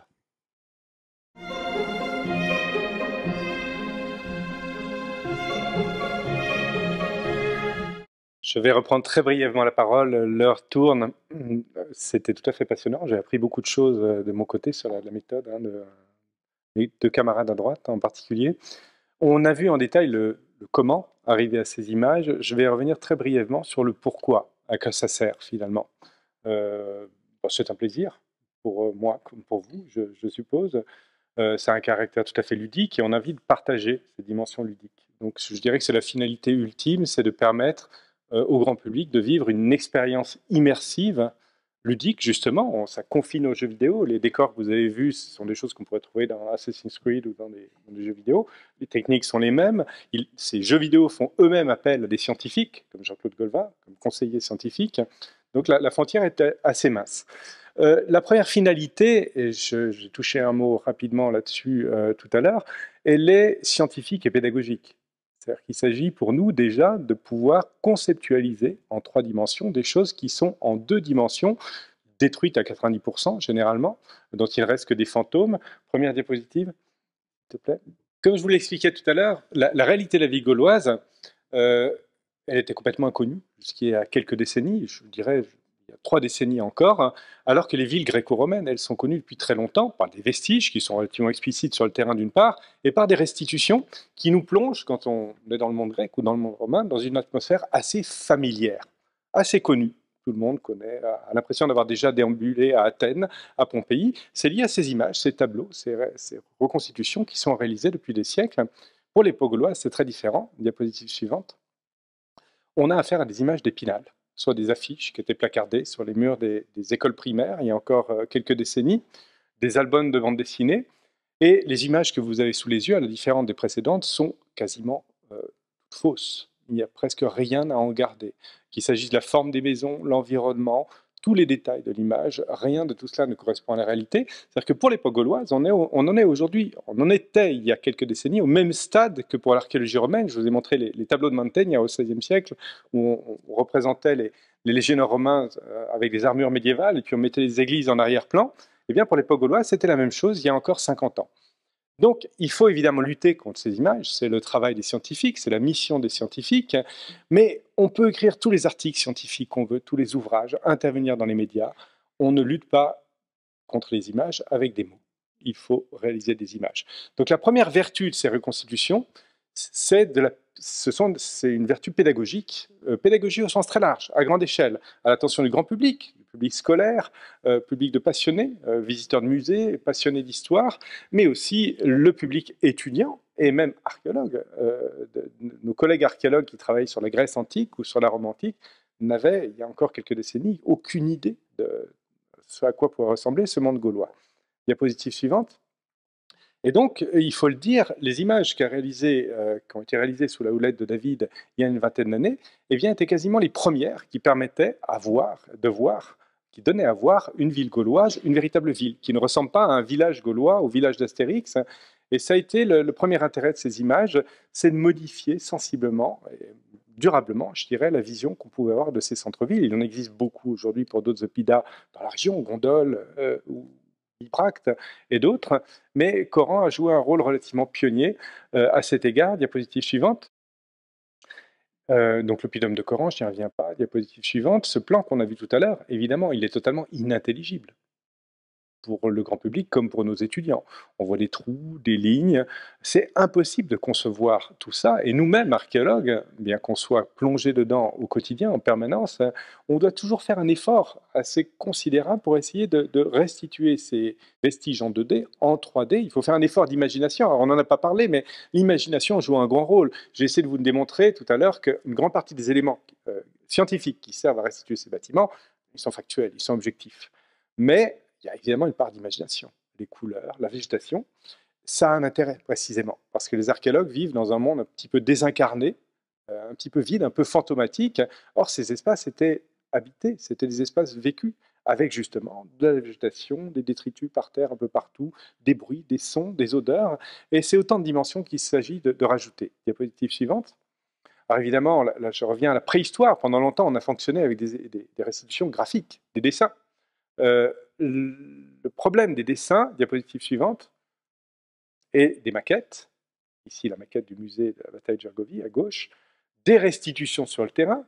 Alors toutes ces choses existent encore, elles ont un grand défaut, c'est qu'elles ne sont pas évolutives. C'est-à-dire qu'on ne peut pas, une fois qu'on a dessiné, une fois qu'on a construit sur le site, eh bien, c'est très difficile de modifier les choses. L'informatique permet de modifier en temps réel, quasiment, d'ajouter des choses. La ville que je montrais tout à l'heure, tu as réalisé la 3D début 2021, il n'y avait pas de rempart. David voulait absolument un rempart parce qu'il a un projet documentaire qui s'appelle l'oppidum de Coran, et un oppidum sans rempart, ça ne fonctionne pas. Donc on a essayé de le trouver, on l'a trouvé en 2021, et donc les images qui vous ont été présentées sont déjà obsolètes. Mais comme je vous l'ai montré tout à l'heure, le rempart est en cours de rajout, et ça c'est un grand intérêt. C'est-à-dire qu'on peut faire évoluer ces scènes au fur et à mesure, au fil de l'avancée des découvertes, des fouilles, des diapositives suivantes. Et là, je vous montre simplement le chemin parcouru des toutes premières 3D, 2004-2005, posées sur de la moquette, avec des volumes très simples, jusqu'à aujourd'hui. Ce sont des images dépôt suivantes, ce sont des images qui vous ont déjà été montrées, diapositives suivantes. Voilà. Et puis quand même, au plan scientifique, dire que ces restitutions 3D nous obligent à réfléchir. C'est-à-dire qu'on est souvent soumis à des questionnements, de la part de David, de Nicolas, auxquels on ne peut pas toujours répondre. Et il arrive que les découvertes archéologiques permettent en temps réel, là aussi, de répondre à des questions. Nos bâtiments à Coran, au début, ne tenaient pas. Ça ne tenait pas debout, parce que ce sont des poutres dans le sol, ce n'est pas très puissamment fondé. Et l'une des questions qui se posait, c'était est-ce qu'il y avait des pièces de bois obliques, ce qu'on appelle des contreventements? Eh bien, les travaux de Pierre Féfaux, auxquels je faisais allusion tout à l'heure, eh bien, ont montré, notamment sur la base de découvertes de, vous voyez, des éléments de terre avec des pièces de bois qui se rejoignent à l'oblique, que ces bâtiments avaient bel et bien des contreventements obliques. Donc c'est un dialogue permanent entre le travail scientifique sur le terrain et le travail de restitution, et c'est pour ça que vous pouvez accorder une certaine confiance à ces restitutions, même s'il y a une part d'imagination, une part de rajout, de choses qu'on ne percevra jamais, parce que c'est un travail qui se fait en permanence, on revisite en permanence ces images pour essayer de les faire coller au maximum à la réalité. Diapo suivante. Et puis j'en terminerai par un aspect important, c'est qu'on a parlé beaucoup de bâtiments, mais David a abordé cet aspect tout à l'heure. Ces bâtiments, il faut les habiter, ce sont des espaces vécus. Alors, ces 3D, je l'espère un jour, seront animés par des personnages réalisés par l'IA, ou je ne sais pas, habillés en gaulois peut-être. Mais nous-mêmes, archéologues, quand on fouille un site comme Coran, on fouille des espaces habités qui sont jonchés d'objets liés à la vie quotidienne, liés aux productions artisanales, à la pratique de la guerre, aux pratiques politiques, aux pratiques sociales, etc. Et vous avez une carte de répartition ici avec toute une série d'objets découverts sur les sols qui ne sont pas forcément intelligibles, diapositive suivante. Et puis ça nous permet de restituer des espaces dédiés au culte, dédiés à la vie politique, des commerces de bouche, des commerces d'orfèvres, des boucheries, etc. Et il faut bien dire que ce dialogue permanent avec les infographistes et les réalisateurs de films nous oblige à sortir de notre zone de confort. On ne travaille pas uniquement sur des empreintes fantomatiques de bois, sur des objets inanimés, mais sur des populations, sur des gens. Et donc, faire le saut de la reconstitution, à le faire en permanence parallèlement à la fouille, ça nous oblige à habiter ces espaces, diapositive suivante, ce que le graphisme permettait de faire, bien entendu. Ça, c'est une reconstitution du sanctuaire qui avait été réalisée par un dessinateur de bande dessinée malheureusement disparu, Fabien Lacaffe, en 2005, pour la revue Ça m'intéresse. Mais voilà, les finalités. On va en venir dans un instant aux aspects ludiques avec Nicolas, mais je tenais à souligner ces différents buts de ces images 3D avant d'en revenir un petit peu aux applications concrètes. Diapositive suivante. Je crois que ah oui, non, un dernier point. Nicolas l'a montré tout à l'heure. Coran, ce n'est pas une ville, mais c'est 5 villes superposées, donc on ne va pas en parler en détail. Mais c'est aussi l'intérêt de ces 3D, c'est de permettre de voyager dans le temps. C'est-à-dire qu'on restitue une ville gauloise du 1er siècle avant notre ère, mais il y en a eu d'autres auparavant. Diapositive suivante. La ville de la Jubronze. Il y en a eu d'autres après, la ville d'époque romaine. Voilà. Et ça, c'est très utile, parce qu'en appliquant les mêmes recettes, entre guillemets, les mêmes techniques, les mêmes méthodes, eh bien, ça permet aussi de rapprocher ces mondes. J'ai commencé ma présentation au début de la conférence en disant, voilà, les villes gréco-romaines sont connues, tout est construit en dur. Eh bien, en fait, ce sont des réalités qui sont très proches, à condition d'accepter, par exemple, que les villes romaines en Gaule étaient également majoritairement construites en terre et bois. Ce sont des techniques gauloises qui ont évolué avec des fondations maçonnées. Et la 3D permet, bien mieux que des discours ou des publications scientifiques, de rapprocher ces mondes, de rapprocher ces univers. Et l'objectif ultime, Nicolas va y venir dans un instant, ça serait de réaliser une véritable machine à voyager dans le temps, dans les différents états, dans les différentes périodes chronologiques de ce site, pour montrer justement comment un site et ses populations ont évolué sur plus d'un millénaire. Voilà, je m'arrête là.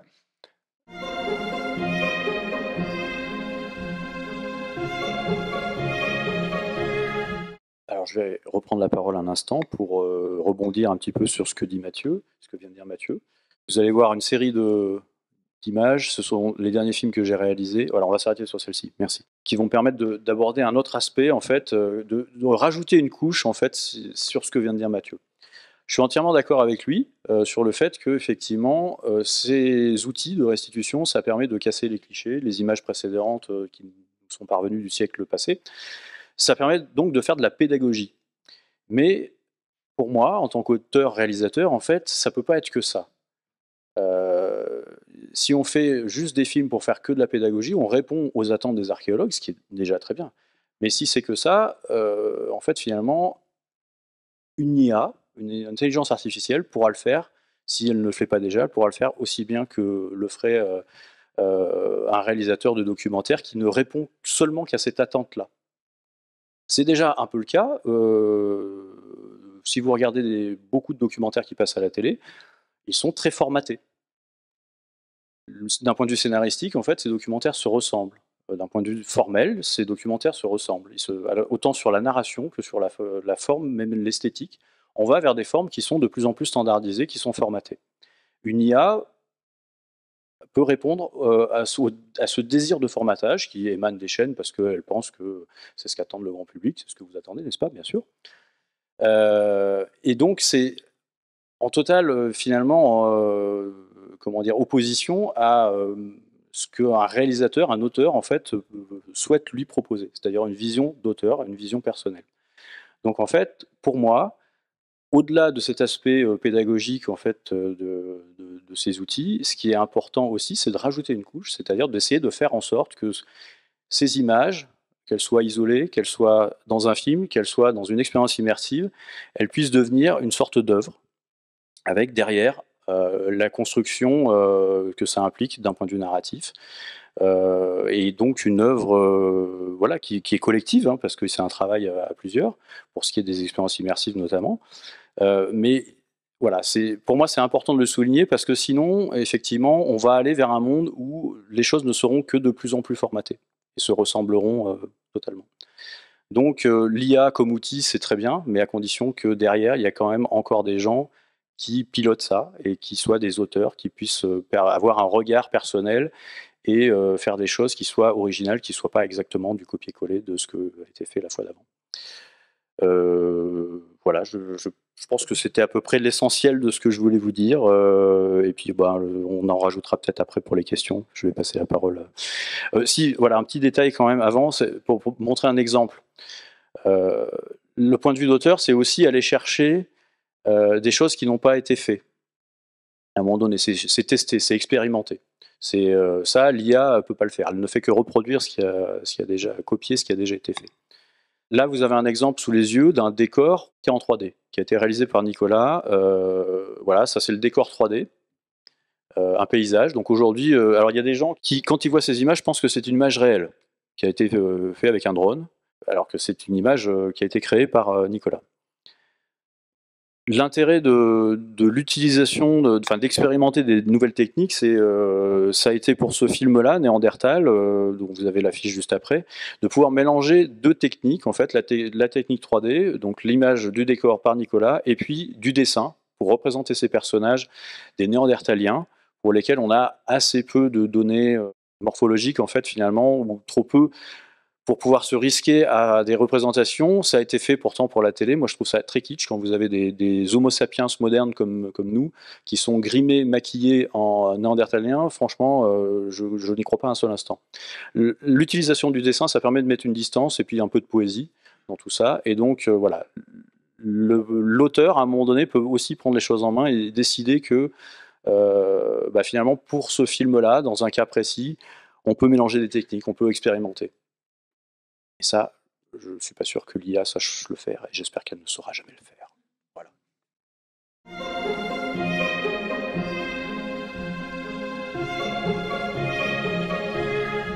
Alors moi, je vais intervenir sur toute la partie transformation du projet existant en version plus interactive.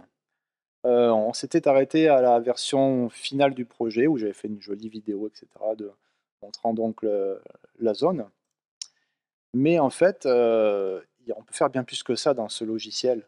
Comme je vous ai montré, je peux altérer la luminosité. Je peux également maintenant créer des effets météorologiques à la volée, en temps réel.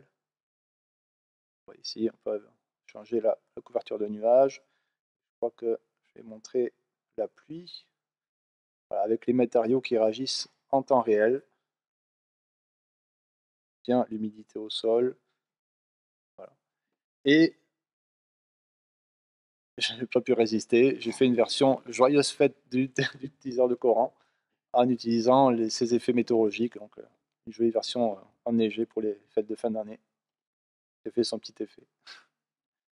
Et tout ça, c'est bien joli, mais si je voulais rendre la version plus interactive, il fallait que je passe, que j'utilise des méthodes utilisées dans le jeu vidéo. Si on veut rendre la zone jouable, par exemple, avec qu'aucun personnage se promène dedans, il faut faire en sorte, bien sûr, qu'il ne rentre pas dans les bâtiments. Pour cela, il faut créer des collisions. Alors, les collisions, ce sont des objets invisibles qui sont d'une forme la plus simple possible, mais qui doivent se rapprocher le plus possible de l'objet original. Là, je prends cet exemple, un bout du mur du sanctuaire. On voit, je ne sais pas si on voit bien à l'écran, la forme verte qui entoure l'objet. Ça sera la collision, qui sera donc invisible à l'écran, qui sera bien visible dans le jeu, qui permettra au joueur de ne pas rentrer dans le modèle 3D. Voilà ce que ça donne à l'image dans l'éditeur. On ne voit pas grand-chose, mais tous les objets bleu clair que vous voyez là, ce sont en fait des collisions qui empêchent le joueur de rentrer dans le décor. Et il faut aussi créer des niveaux de détail. Par défaut, tout est affiché, tous les détails sont affichés au maximum, quelle que soit la distance de la caméra. J'ai dû créer des effets de détail dynamiques, c'est-à-dire que par un code couleur qui se permet de mieux visualiser la chose, les objets changent de détail dynamiquement suivant la position de la caméra. Quand ils sont affichés en gris, c'est que les détails sont au maximum, la caméra est très proche. Ça passe ensuite du rouge au vert et au bleu où les détails sont au minimum. Ça donc de façon dynamique, mais il faut bien trouver, il faut bien faire un jeu de réduction de détails et de distance affichage. Il faut bien régler ces deux fonctions-là pour pas que les objets changent de détail trop rapidement ou trop brusquement à l'écran. C'est assez subtil comme création. Alors une fois que les niveaux de détail dynamiques et les collisions ont été créés, eh bien en fait la version jouable est quasiment faite. Donc voilà. Là, c'est la version jouable. Je joue à la manette. Pas très bien peut-être. Voilà, je viens d'arriver dans le décor et je vais me promener un petit peu. Voilà. Tout est totalement en temps réel. Je rentre dans les petites ruelles. Là, on peut se perdre totalement sur le plateau. Si Mathieu, tu veux, tu veux jouer ou non, ou parler un petit peu de là, parce que là c'est très contemplatif. Là, je me promène dans la scène. Voilà, je rentre dans le sanctuaire, bien sûr. Encore une fois, c'est pas une vidéo, c'est moi qui joue. Voilà. Tout est bien sûr, comme je vais dire, en temps réel. Les collisions sont faites, on ne peut pas rentrer dans les bâtiments.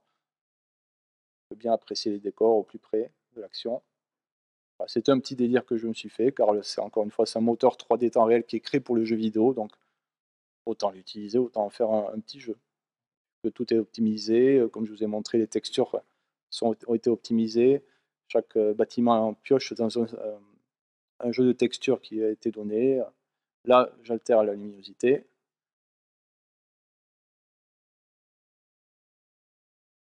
Une fois que l'aspect jeu vidéo ludique, interactif a été évoqué, il fallait faire en sorte de faire en sorte que ça soit plus accessible pour les gens. Et c'est là que Didier intervient. On a eu l'idée, enfin, il a eu l'idée de faire en sorte qu'on puisse se promener au plus près de l'oppidum en utilisant une cabine, c'était notre idée, une cabine de voyage dans le temps.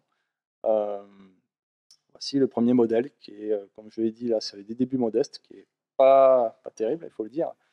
Mais je me permets de rebondir sur quelque chose, c'est-à-dire les images que vous avez vues, la vidéo, le temps réel qu'il faisait avec une manette, c'est pas sur un casque, c'était sur un ordinateur de gamer, un ordinateur avec un processeur développé pour le rendu temps réel. Ces choses-là, on ne peut pas les faire actuellement sur des casques, on ne peut pas faire un système de déambulation. Donc il a fallu qu'on trouve des artifices pour que vous ayez, quand vous utiliserez le casque, l'impression de voyager dans la ville, mais avec des limites d'un casque. Voilà. Et donc ces limites sont délimitées par la cabine, voilà, qui sert de zone cloisonnée de voyage dans le temps.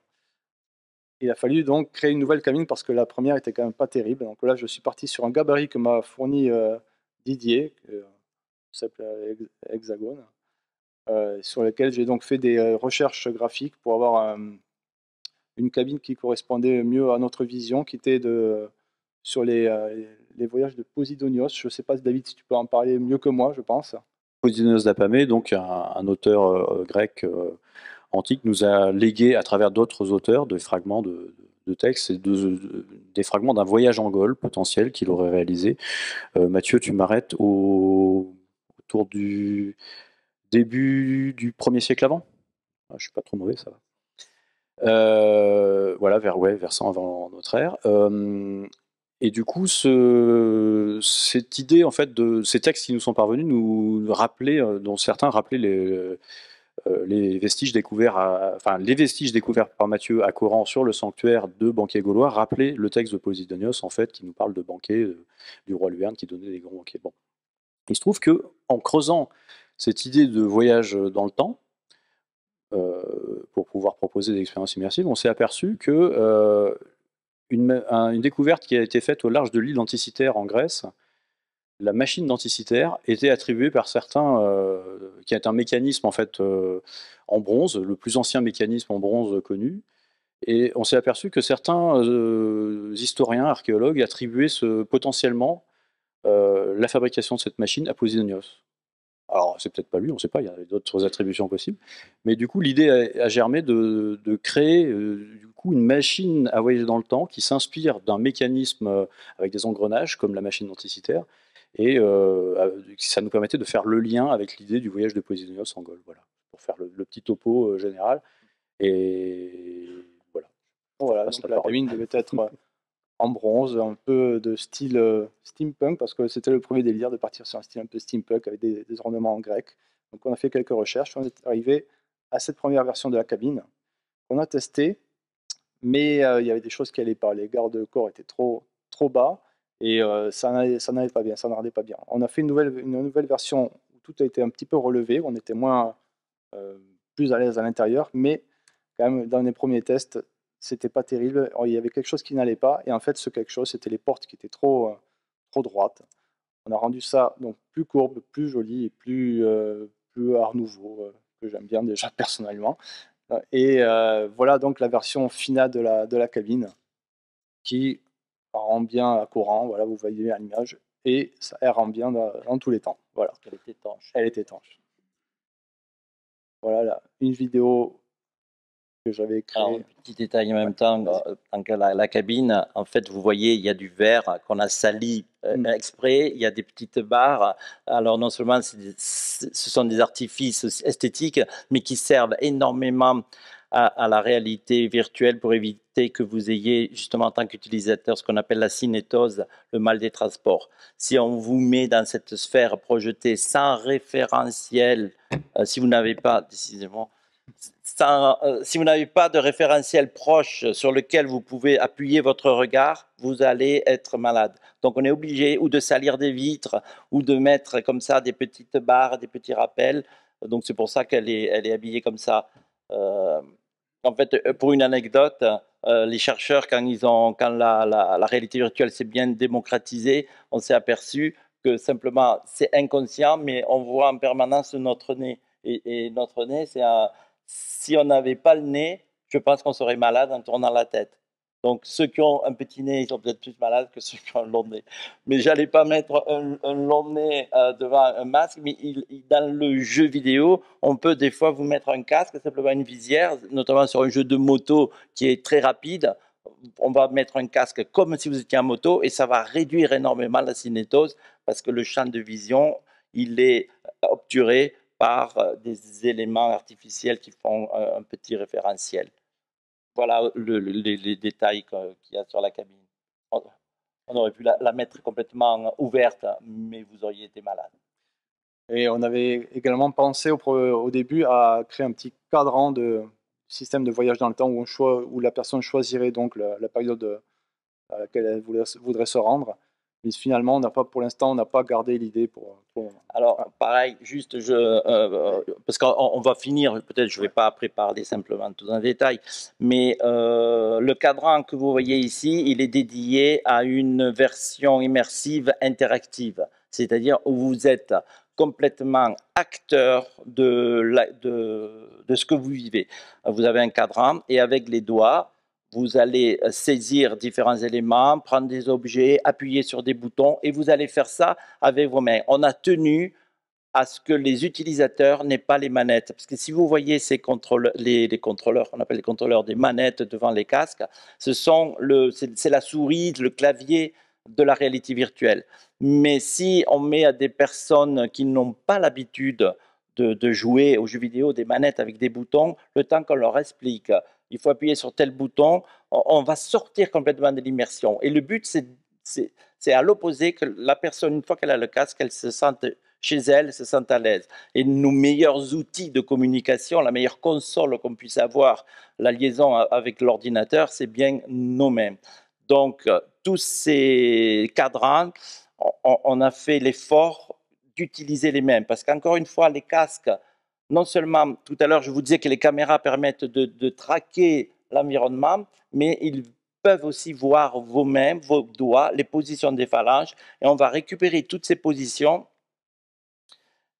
pour les utiliser comme contrôleur. Et encore une petite anecdote, j'ai eu un petit retour sur les dernières expériences qu'on a faites. Les gens passent presque trop de temps à regarder les mains parce qu'on a fait des mains assez sympas. Et donc, en fait, on a notre corps dans le virtuel qui nous appartient. Et donc, on a une part de nous qui est projetée dans le virtuel et c'est assez sympa. C'était juste pour un petit teaser de présentation de la cabine que j'avais réalisé. Alors juste pendant que la cabine passe, je continue, parce que je devais parler des avatars, et vous avez sûrement entendu parler des avatars du monde multijoueur, vers quoi on se dirige. Le mois de juillet en Europe, donc en France, va arriver le dernier casque d'Apple. Vous avez peut-être entendu parler, parce qu'il a fait du bruit, il coûte très cher, il est plutôt orienté professionnel, mais il permet, ils ont mis dedans les toutes dernières technologies, c'est-à-dire avec ce casque ou avec un téléphone de la gamme Apple, vous allez pouvoir vous filmer. Avec la caméra du casque, si vous le retournez, vous filmez votre visage et vous allez reconstituer un vous-même numérique. C'est-à-dire, pour vous, il n'aura aucun intérêt. Par contre, pour vos interlocuteurs, ils vont reconnaître un avatar avec une personne qu'ils connaissent. Ils connaissent les traits de visage. Parce que dans ce casque, comme dans le casque noir que vous avez ici, il y a des capteurs qui voient les mouvements des yeux et les mouvements labiaux. C'est-à-dire, si je mets ce casque et que je parle avec un avatar, l'avatar va reproduire exactement mes mouvements de lèvres et mes mouvements des yeux. Donc, Apple, ils font ça, mais avec un avatar réaliste. Donc, on imagine sur le plateau de Coram, dans la ville de Coram, vous mettez ce casque et vous voyez des personnes avec qui vous êtes allé faire la visite, mais habillées en gaulois, se promener dans la ville avec le visage des personnes que vous connaissez. Vous allez avoir des interactions, c'est-à-dire que vous allez pouvoir prendre des objets, les donner à ces personnes et vous aurez un guide habillé en gaulois suivant les époques qui sera un guide formé pour cela, mais qui vous fera une visite guidée en se promenant comme vous l'avez vu avec ce qui était la vidéo, mais c'était un jeu avec des manettes. Mais là, vous pourrez le faire en réel. Et quand je vous dis ça, c'est demain. C'est demain parce qu'on y est. Il y a 10 ans d'écart, je ne vous ai pas amené le premier casque. En 10 ans, la technologie, elle est passée de presque rien à tout. Et là, on avance vers des technos. Les casques vont être de plus en plus légers. Et donc, le multijoueur, pour faire cette analogie, on va arriver à les casques reliés entre eux en Bluetooth, en Wi-Fi, avec toutes ces technos, à avoir une combinaison au lieu de visiter un site avec un guide qui nous raconte, on visitera le passé. Donc, on pourra faire de la téléportation spatio-temporelle directement téléportation. Et moi, je crois fermement, parce que j'ai testé ces expériences, où on peut passer demi-heure avec quelqu'un avatar qui est ressemblant, mais on a l'impression, vraiment l'impression d'avoir partagé énormément de choses, parce que vous allez discuter avec des gens. On a passé 1h30 ensemble ici. Vous m'avez vu, je vous ai vu. Je n'ai pas eu d'autres interactions, je ne vous ai pas touché. On aurait exactement les mêmes sensations en réalité virtuelle. Parce que vous allez peut-être regarder à nouveau cette conférence qui est filmée, qui sera retransmise sur les canaux. Vous allez nous voir en vidéo. On est plat en vidéo. On n'a pas été filmé, on n'a pas été capté en stéréoscopie. Alors que là, vous verrez l'avatar, vous allez voir l'expression du visage, vous verrez tout, mais à côté de vous, et quand vous allez dire quelque chose, il va réagir et le visage va réagir. Et donc, c'est comment on appelle ça, le langage corporel qui est à la fois transmis, capté par le casque et transmis donc par le biais des avatars. Voilà vers quoi on s'oriente prochainement. Et je vais terminer de mon côté, toujours dans la version future. Là, c'est un peu plus technique et c'est pour les connaisseurs. Le projet est passé en version Unreal 5 qui permet d'avoir une lumière encore plus belle, c'est-à-dire, pour parler simplement, Unreal 5 maintenant calcule en temps réel les rebonds de lumière. Alors qu'avant, il fallait faire un calcul très chronophage. Maintenant, tout se fait en temps réel. Les niveaux de détail se font en temps réel et à la volée, automatiquement, sans réglage qui est encore plus chronophage. Et au final, on obtient des images qui sont quasiment photoréalistes. Alors, voilà. Je termine avec ces dernières images. Et tous ces derniers travaux, toutes ces dernières technos, alors les dernières qui sont à la pointe avec ces casques où on peut utiliser la réalité mixte, vous avez donc le rendu de Cora avec le musée de Gergovie, de la bataille de Gergovie, qui propose cette expérience.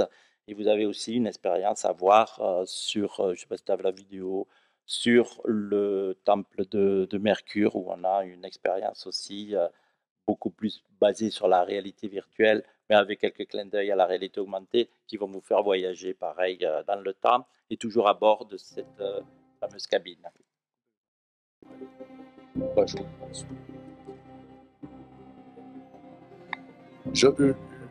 Pendant que la vidéo... Non, tu peux laisser le son, mais... juste pour vraiment conclure en fait sur le futur, déjà... Trop près du micro.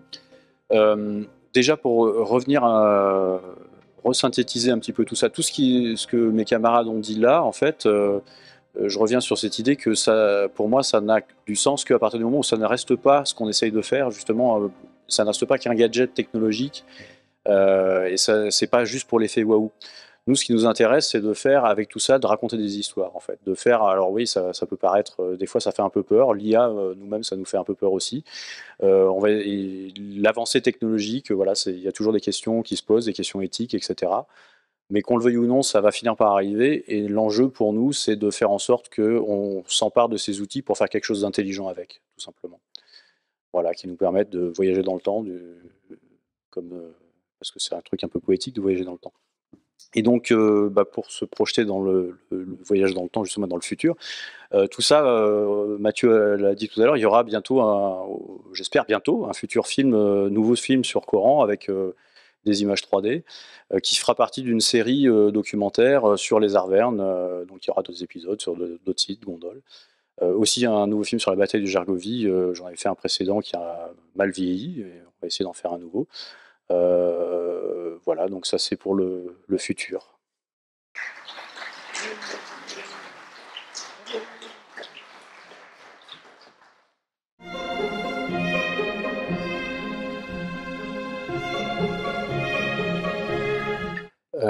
D'abord, merci pour cette conférence très instructive. C'est pas forcément une question, mais je pense pas que l'IA serait capable de traiter à la fois la poésie et l'esthétique. Qu'est-ce que vous en pensez? Je vous rejoins, j'espère vraiment que ça ne sera pas le cas, à condition que la demande, et je parle pour ma partie, par exemple pour les chaînes de télé, que la demande de quelque chose qui soit justement esthétique et poétique, en fait, soit là. Si les chaînes considèrent qu'on va plus loin encore dans le formatage et que c'est pas grave si tout se ressemble puisque c'est ce que attend le public, n'est-ce pas? Et bien du coup, l'IA sera capable de le faire. L'IA aujourd'hui est déjà, je pense, capable de produire un scénario de documentaire d'archéologie tel que les télés le diffusent. Je voudrais réagir là-dessus parce qu'avec David, on n'est pas toujours d'accord sur ce point-là en particulier. Si on parle de création artistique, l'IA, pour moi, c'est mort. Si vous demandez à une IA de faire un documentaire, un film, l'art, ce sont des humains qui parlent à des humains.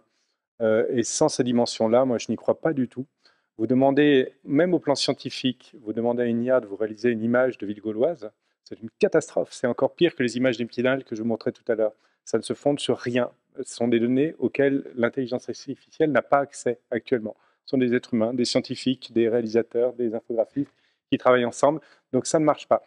Moi, l'IA, je la verrais plus, j'en touchais un mot à David tout à l'heure, tu parlais d'interactivité et des guides. Quand je pose une question à ChatGPT, à l'IA, il répond mieux que moi.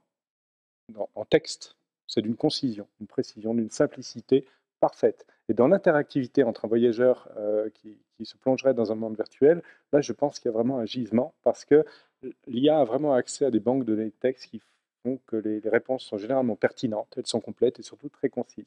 Donc là, j'y crois. Mais ça sera une question de dosage, hein, vraiment à très faible dose. Pour le reste, il y a un grand chemin à parcourir avant que les IA, c'est rassurant pour nous, archéologues, et pour tout le travail qui vous a été présenté là, avant qu'ils soient au niveau de ce qui vous a été montré. Pour ajouter juste quelque chose, je pense qu'il ne faut pas avoir peur de l'IA, il faut y aller dedans, quoi. Ça va venir, ça va venir. Donc, utilisons-le comme un outil, comme un ordinateur, comme tout ce qui a été mis sur les smartphones, tous les outils qui nous ont été mis à disposition. Utilisons l'IA intelligemment. Oui, bonsoir. Je voulais savoir si vous pouvez simuler des événements climatologiques importants sur, par exemple, qu'est-ce qui se passerait s'il y a un orage de grêle excessivement important arrivé sur ce village? Oui, ça peut se faire, mais là, ça demanderait énormément de calculs et de compétences que malheureusement je n'ai pas, parce qu'il faut calculer le degré de pénétration de l'eau dans le sol ou de non-pénétration avec la montée des eaux, etc., les éventuels dégâts. Ça peut se faire, je pense, mais là, on se rapproche plus des effets spéciaux type cinéma que de quelque chose d'interactif. Juste pour avoir travaillé dans notre domaine, et justement dans celui-là, au niveau de la cartographie numérique, on arrive effectivement à simuler quand même tout ce genre d'événements, à savoir quelle montée des eaux, à quel niveau on aura avec le niveau de pluie qui va tomber.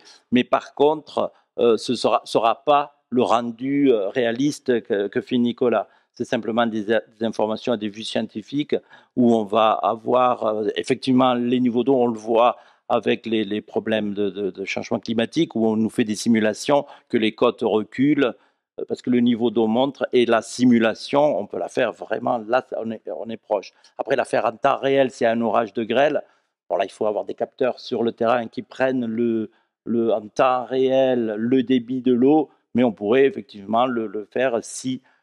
C'est quand il y a des gros événements sportifs, ils vont chercher la météo aux 5 minutes près, je pense à Roland-Garros avant qu'il le couvre, ils vont chercher la météo à 5 minutes près pour savoir si les joueurs, s'il faut débâcher, pas débâcher. Donc il suffit de prendre simplement ces données et de les mettre en relation avec une autre base de données qui va permettre de changer l'état du terrain, et on aura les informations que vous voulez. Mais encore une fois, elles n'auront pas l'aspect, elles ne seront pas jolies, on ne va pas avoir des grêlons réguliers, il n'y a pratiquement aucun intérêt, ce n'est pas l'information qu'on cherche. Je voulais vous demander, donc on dit le samedi 15 juin, on pourra utiliser donc un casque de réalité virtuelle. Voilà. Et ça sera uniquement ce samedi-là, il n'y aura pas d'autres moyens de l'utiliser, je ne sais pas, au musée Bargouin ou ailleurs, le reste de l'année? Ça va être limité, ça va être un événement comme ça. Moi, je pense qu'il y a, Carole, si tu peux donner le micro. Voilà, donner la parole à Fred. Il va se présenter et vous expliquer. Bonjour, bonsoir. Je suis Frédéric Nancel, je dirige le musée de Gergovie et un grand projet de valorisation des sites archéologiques à Arverne, entre autres. Je vais conclure, mais je vais vous répondre directement à cette question. En fait, le samedi 15, dans le cadre des journées de l'archéologie, on fait l'expérience, hein, c'est à titre expérimental, grâce au travail qui vous a été présenté ce soir, depuis la recherche, la science, l'archéologie, la technologie, la poésie, la mise en image et toute cette batterie de technologies que vous avez vue derrière de la recherche, on va présenter toute l'après-midi l'expérience immersive de Coran. Ce que je voulais dire dans ma conclusion, qui n'est pas une conclusion, mais qui est plutôt une introduction à cette mixité de tous ces outils de médiation. En fait, nous, notre métier, c'est la transmission de l'histoire. Et le samedi 15, si vous voulez, ça sera uniquement sur Coran, mais ce n'est pas uniquement l'expérience immersive. Pour nous, c'est une cerise sur le gâteau avec, en priorité, une médiation humaine. Et à la fin de la médiation sur Coran, vous aurez 15 minutes, hein, c'est ça, 12-15 minutes, un peu comme une apothéose pour se rentrer dans la ville de Coran et comprendre encore mieux le sanctuaire, on ne peut pas raconter en 15 minutes tout ça, mais vous allez être immergé. Donc, on l'a voulu comme ça pour aussi le tester, parce que, comme l'a dit Didier ou Nicolas, c'est que vous êtes à l'extérieur. Nous, au musée de Gergovie, on a décidé d'avoir les expériences immersives qu'on appelle Revivre, avec notre partenaire qui est le département, Revive Coran, Revive Gergovie. On aura aussi uniquement 100% de réalité virtuelle. Et donc, on a mis en place aussi une équipe, parce que ce sera 10 par 10, 5 par 5, 10 par 10 à Coran, parce que ça demande une attention particulière. Tout le monde ne fait pas, ce qu'il faut quand même le dire, on a fait beaucoup de tests depuis des mois, et c'est pour ça que l'effet waouh, il est là. Hein. Même si tu dis on ne fait pas ça pour l'effet waouh, je suis désolé, c'est un truc incroyable. Notre métier, c'est des fouilles au musée. Et là, vous allez partir du musée pour voir des vestiges archéologiques dans leur contexte, comme si vous étiez un chercheur archéologue et vous faites une découverte. C'est absolument génial pour nous dans la pédagogie. On a parlé de pédagogie. Et ça, c'est quand même assez merveilleux parce que ça nous aide à comprendre, ça nous aide à voir, ça nous aide à se dire, à se poser des questions. Donc, moi, je vous invite, hein, c'est complètement de venir, de nous dire aussi comment vous le vivez, parce que... Excusez-moi, je peux peut-être vous répondre. Moi, je suis déjà allée plusieurs fois à Coran, mais ce que je voulais vous dire simplement, ma question était plus générale d'une certaine façon, c'est que cette nouveauté qui est quand même extraordinaire, je l'ai fait une seule fois, j'ai la réalité, réalité virtuelle, c'est quand même extraordinaire comme sensation. Enfin, c'était une balade dans un tableau de Jérôme Bosch, c'était magnifique. Enfin, ça faisait vraiment... Voilà. Alors, mon idée, c'est plutôt, est-ce qu'il sera possible tout au long de l'année, dans les différents lieux, que ce soit Gergovie, il y a Gergovie, il y a le Zoo, et il y a Clermont, en fait. Il y a Gondole, on va travailler sur Gondole aussi. Oui, non, mais je veux dire lieu, voilà. Est-ce qu'on pourra se servir régulièrement de ce genre de casque, ou est-ce que c'est pas tout à fait prévu dans l'immédiat, ce qui est pas, ça me choque pas, mais je voulais juste demander ça allait devenir un petit peu des instruments aussi de connaissance, peut-être pour les gens qui peuvent pas aller à répondre concrètement à votre question, vous l'avez compris, c'est un travail qui est relativement pionnier pour l'instant. La technologie doit avancer, mais il faut aussi attendre la démocratisation de ces outils-là. Le jour où tout le monde aura un casque de réalité augmentée virtuelle dans la vie de tous les jours, ça arrivera. On a tous un smartphone aujourd'hui. Ça permettra d'un accès beaucoup plus facile à ces restitutions. Pour l'instant, évidemment, c'est un problème d'ordre organisationnel et matériel. Frédéric me répondra, mais il faut prêter les casques, il faut les récupérer, des cautions, etc. Ça reste quand même assez artisanal pour l'instant. C'est artisanal et en même temps, il y a une technologie sur la tête. Est-ce que, j'avais une question, qui a déjà, vous avez dit vous-même, vous l'avez déjà testé, mais qui a déjà fait de l'expérience de réalité virtuelle et augmentée? Je faisais référence au festival du court-métrage, pendant lequel, pendant la semaine, on va dire, pendant les 10 jours, il y avait la possibilité de suivre un certain nombre de scénarios avec de petits films, en quelque sorte, en réalité virtuelle et en réalité augmentée. Et c'est vrai que ce qu'a dit monsieur concernant les mains, il y avait notamment un moment donné où, dans une de ces séquences, on avait les mains et c'était assez impressionnant de voir ses mains, comment elles bougeaient. Elles ne réagissaient pas toujours, d'ailleurs. Donc, vous êtes quand même certains dans la salle d'avoir commencé à tester ça. Et moi, j'ai commencé très tôt. Hein, la réalité augmentée dans les musées, ça date des années 2010 déjà et 2015. Et on a subi un certain nombre d'échecs parce que vous étiez avec des iPads, vous savez, les fameux iPads au château de la Loire ou d'autres châteaux que j'ai eu la chance de diriger. Sauf qu'à un moment donné, vous avez le son qui bug. La technologie est super avancée. Si vous avez l'occasion d'aller à Paris voir Notre-Dame, Éternelle Notre-Dame, c'est un truc de fou, mais ça dure 45 minutes, c'est épuisant. Vous avez un sac à dos sur le dos qui vous chauffe les reins et vous êtes épuisé. Là, ce qui est absolument génial, ce que disaient Didier et Nicolas, c'est que vous avez tout dans le casque. Donc la technologie va tellement vite, mais pour nous, c'est un outil d'accompagnement pour l'instant, parce que on est aussi pour des familles, on est une expérience familiale, et quand vous êtes tous avec un casque sur la tête, c'est pour ça qu'on veut que d'abord il y ait une expérience de médiation. Alors sur Mercure, sur le temple de Mercure, cette année c'est Coran et Gergovie. Demain, ça sera Gondole. Ça sera aussi, puisque les musées de la métropole sont partenaires de notre grand projet, y compris le zoo. Forcément, on va y arriver à avoir un peu plus de médiation entre guillemets digitale. On appelle ça Germinu. Mais voilà, et venez faire l'expérience. On a besoin aussi de votre retour d'expérience. Voilà, moi, ce que je voudrais pour conclure aussi 3 secondes, c'est qu'on est dans la technologie, il ne faut pas en avoir peur, il faut qu'elle nous soit utile, mais il faut qu'on garde le contrôle. J'ai bien aimé ce qu'a dit David, il faut qu'on garde le contrôle de l'émotion, elle est humaine, et la poésie, elle est humaine, quelqu'un l'a dit dans l'assistance. Moi, j'ai eu la chance de travailler avec un monsieur que vous avez peut-être connu, on va fêter son centenaire l'année prochaine, il s'appelait Alain Decaux. Alain Decaux, il était le plus grand à la radio pour parler de l'histoire, 46 ans. Le plus grand à la télé, pour avec son Alain Decaux raconte. L'écriture, le nombre de livres qu'il a fait, même pour les enfants. Les spectacles avec Robert Hossein. J'ai eu la chance de faire le dernier spectacle avec Alain Decaux et Robert Hossein. Il aurait rêvé d'avoir des casques Quest 3 pour cette mise en scène de l'histoire. Il aurait rêvé, j'en suis sûr.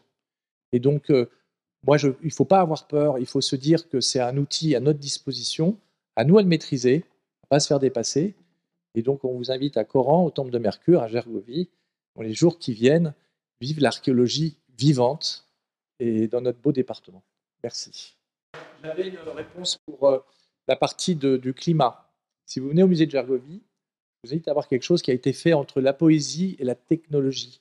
On a un artiste qui s'appelle Antoine Belot, qui a amalgamé un certain nombre d'images, surtout de la plaine de Sarlièvre, sur les conditions depuis l'âge glaciaire jusqu'à nos jours. Ça dure 3 minutes. En 3 minutes, vous faites 15 000 ans d'histoire et vous voyez l'évolution de la plaine de Sarlièvre depuis la glaciation, depuis les zones d'eau qui s'assèchent, qui se remplissent, l'invasion urbaine de la plaine de Sarlièvre. C'est étonnant et ça date, ça a déjà été, il y a déjà une approche. Je vous invite vraiment à voir c'est un spectacle poétique et scientifique. Voilà. Bon, à bientôt alors. Merci à vous.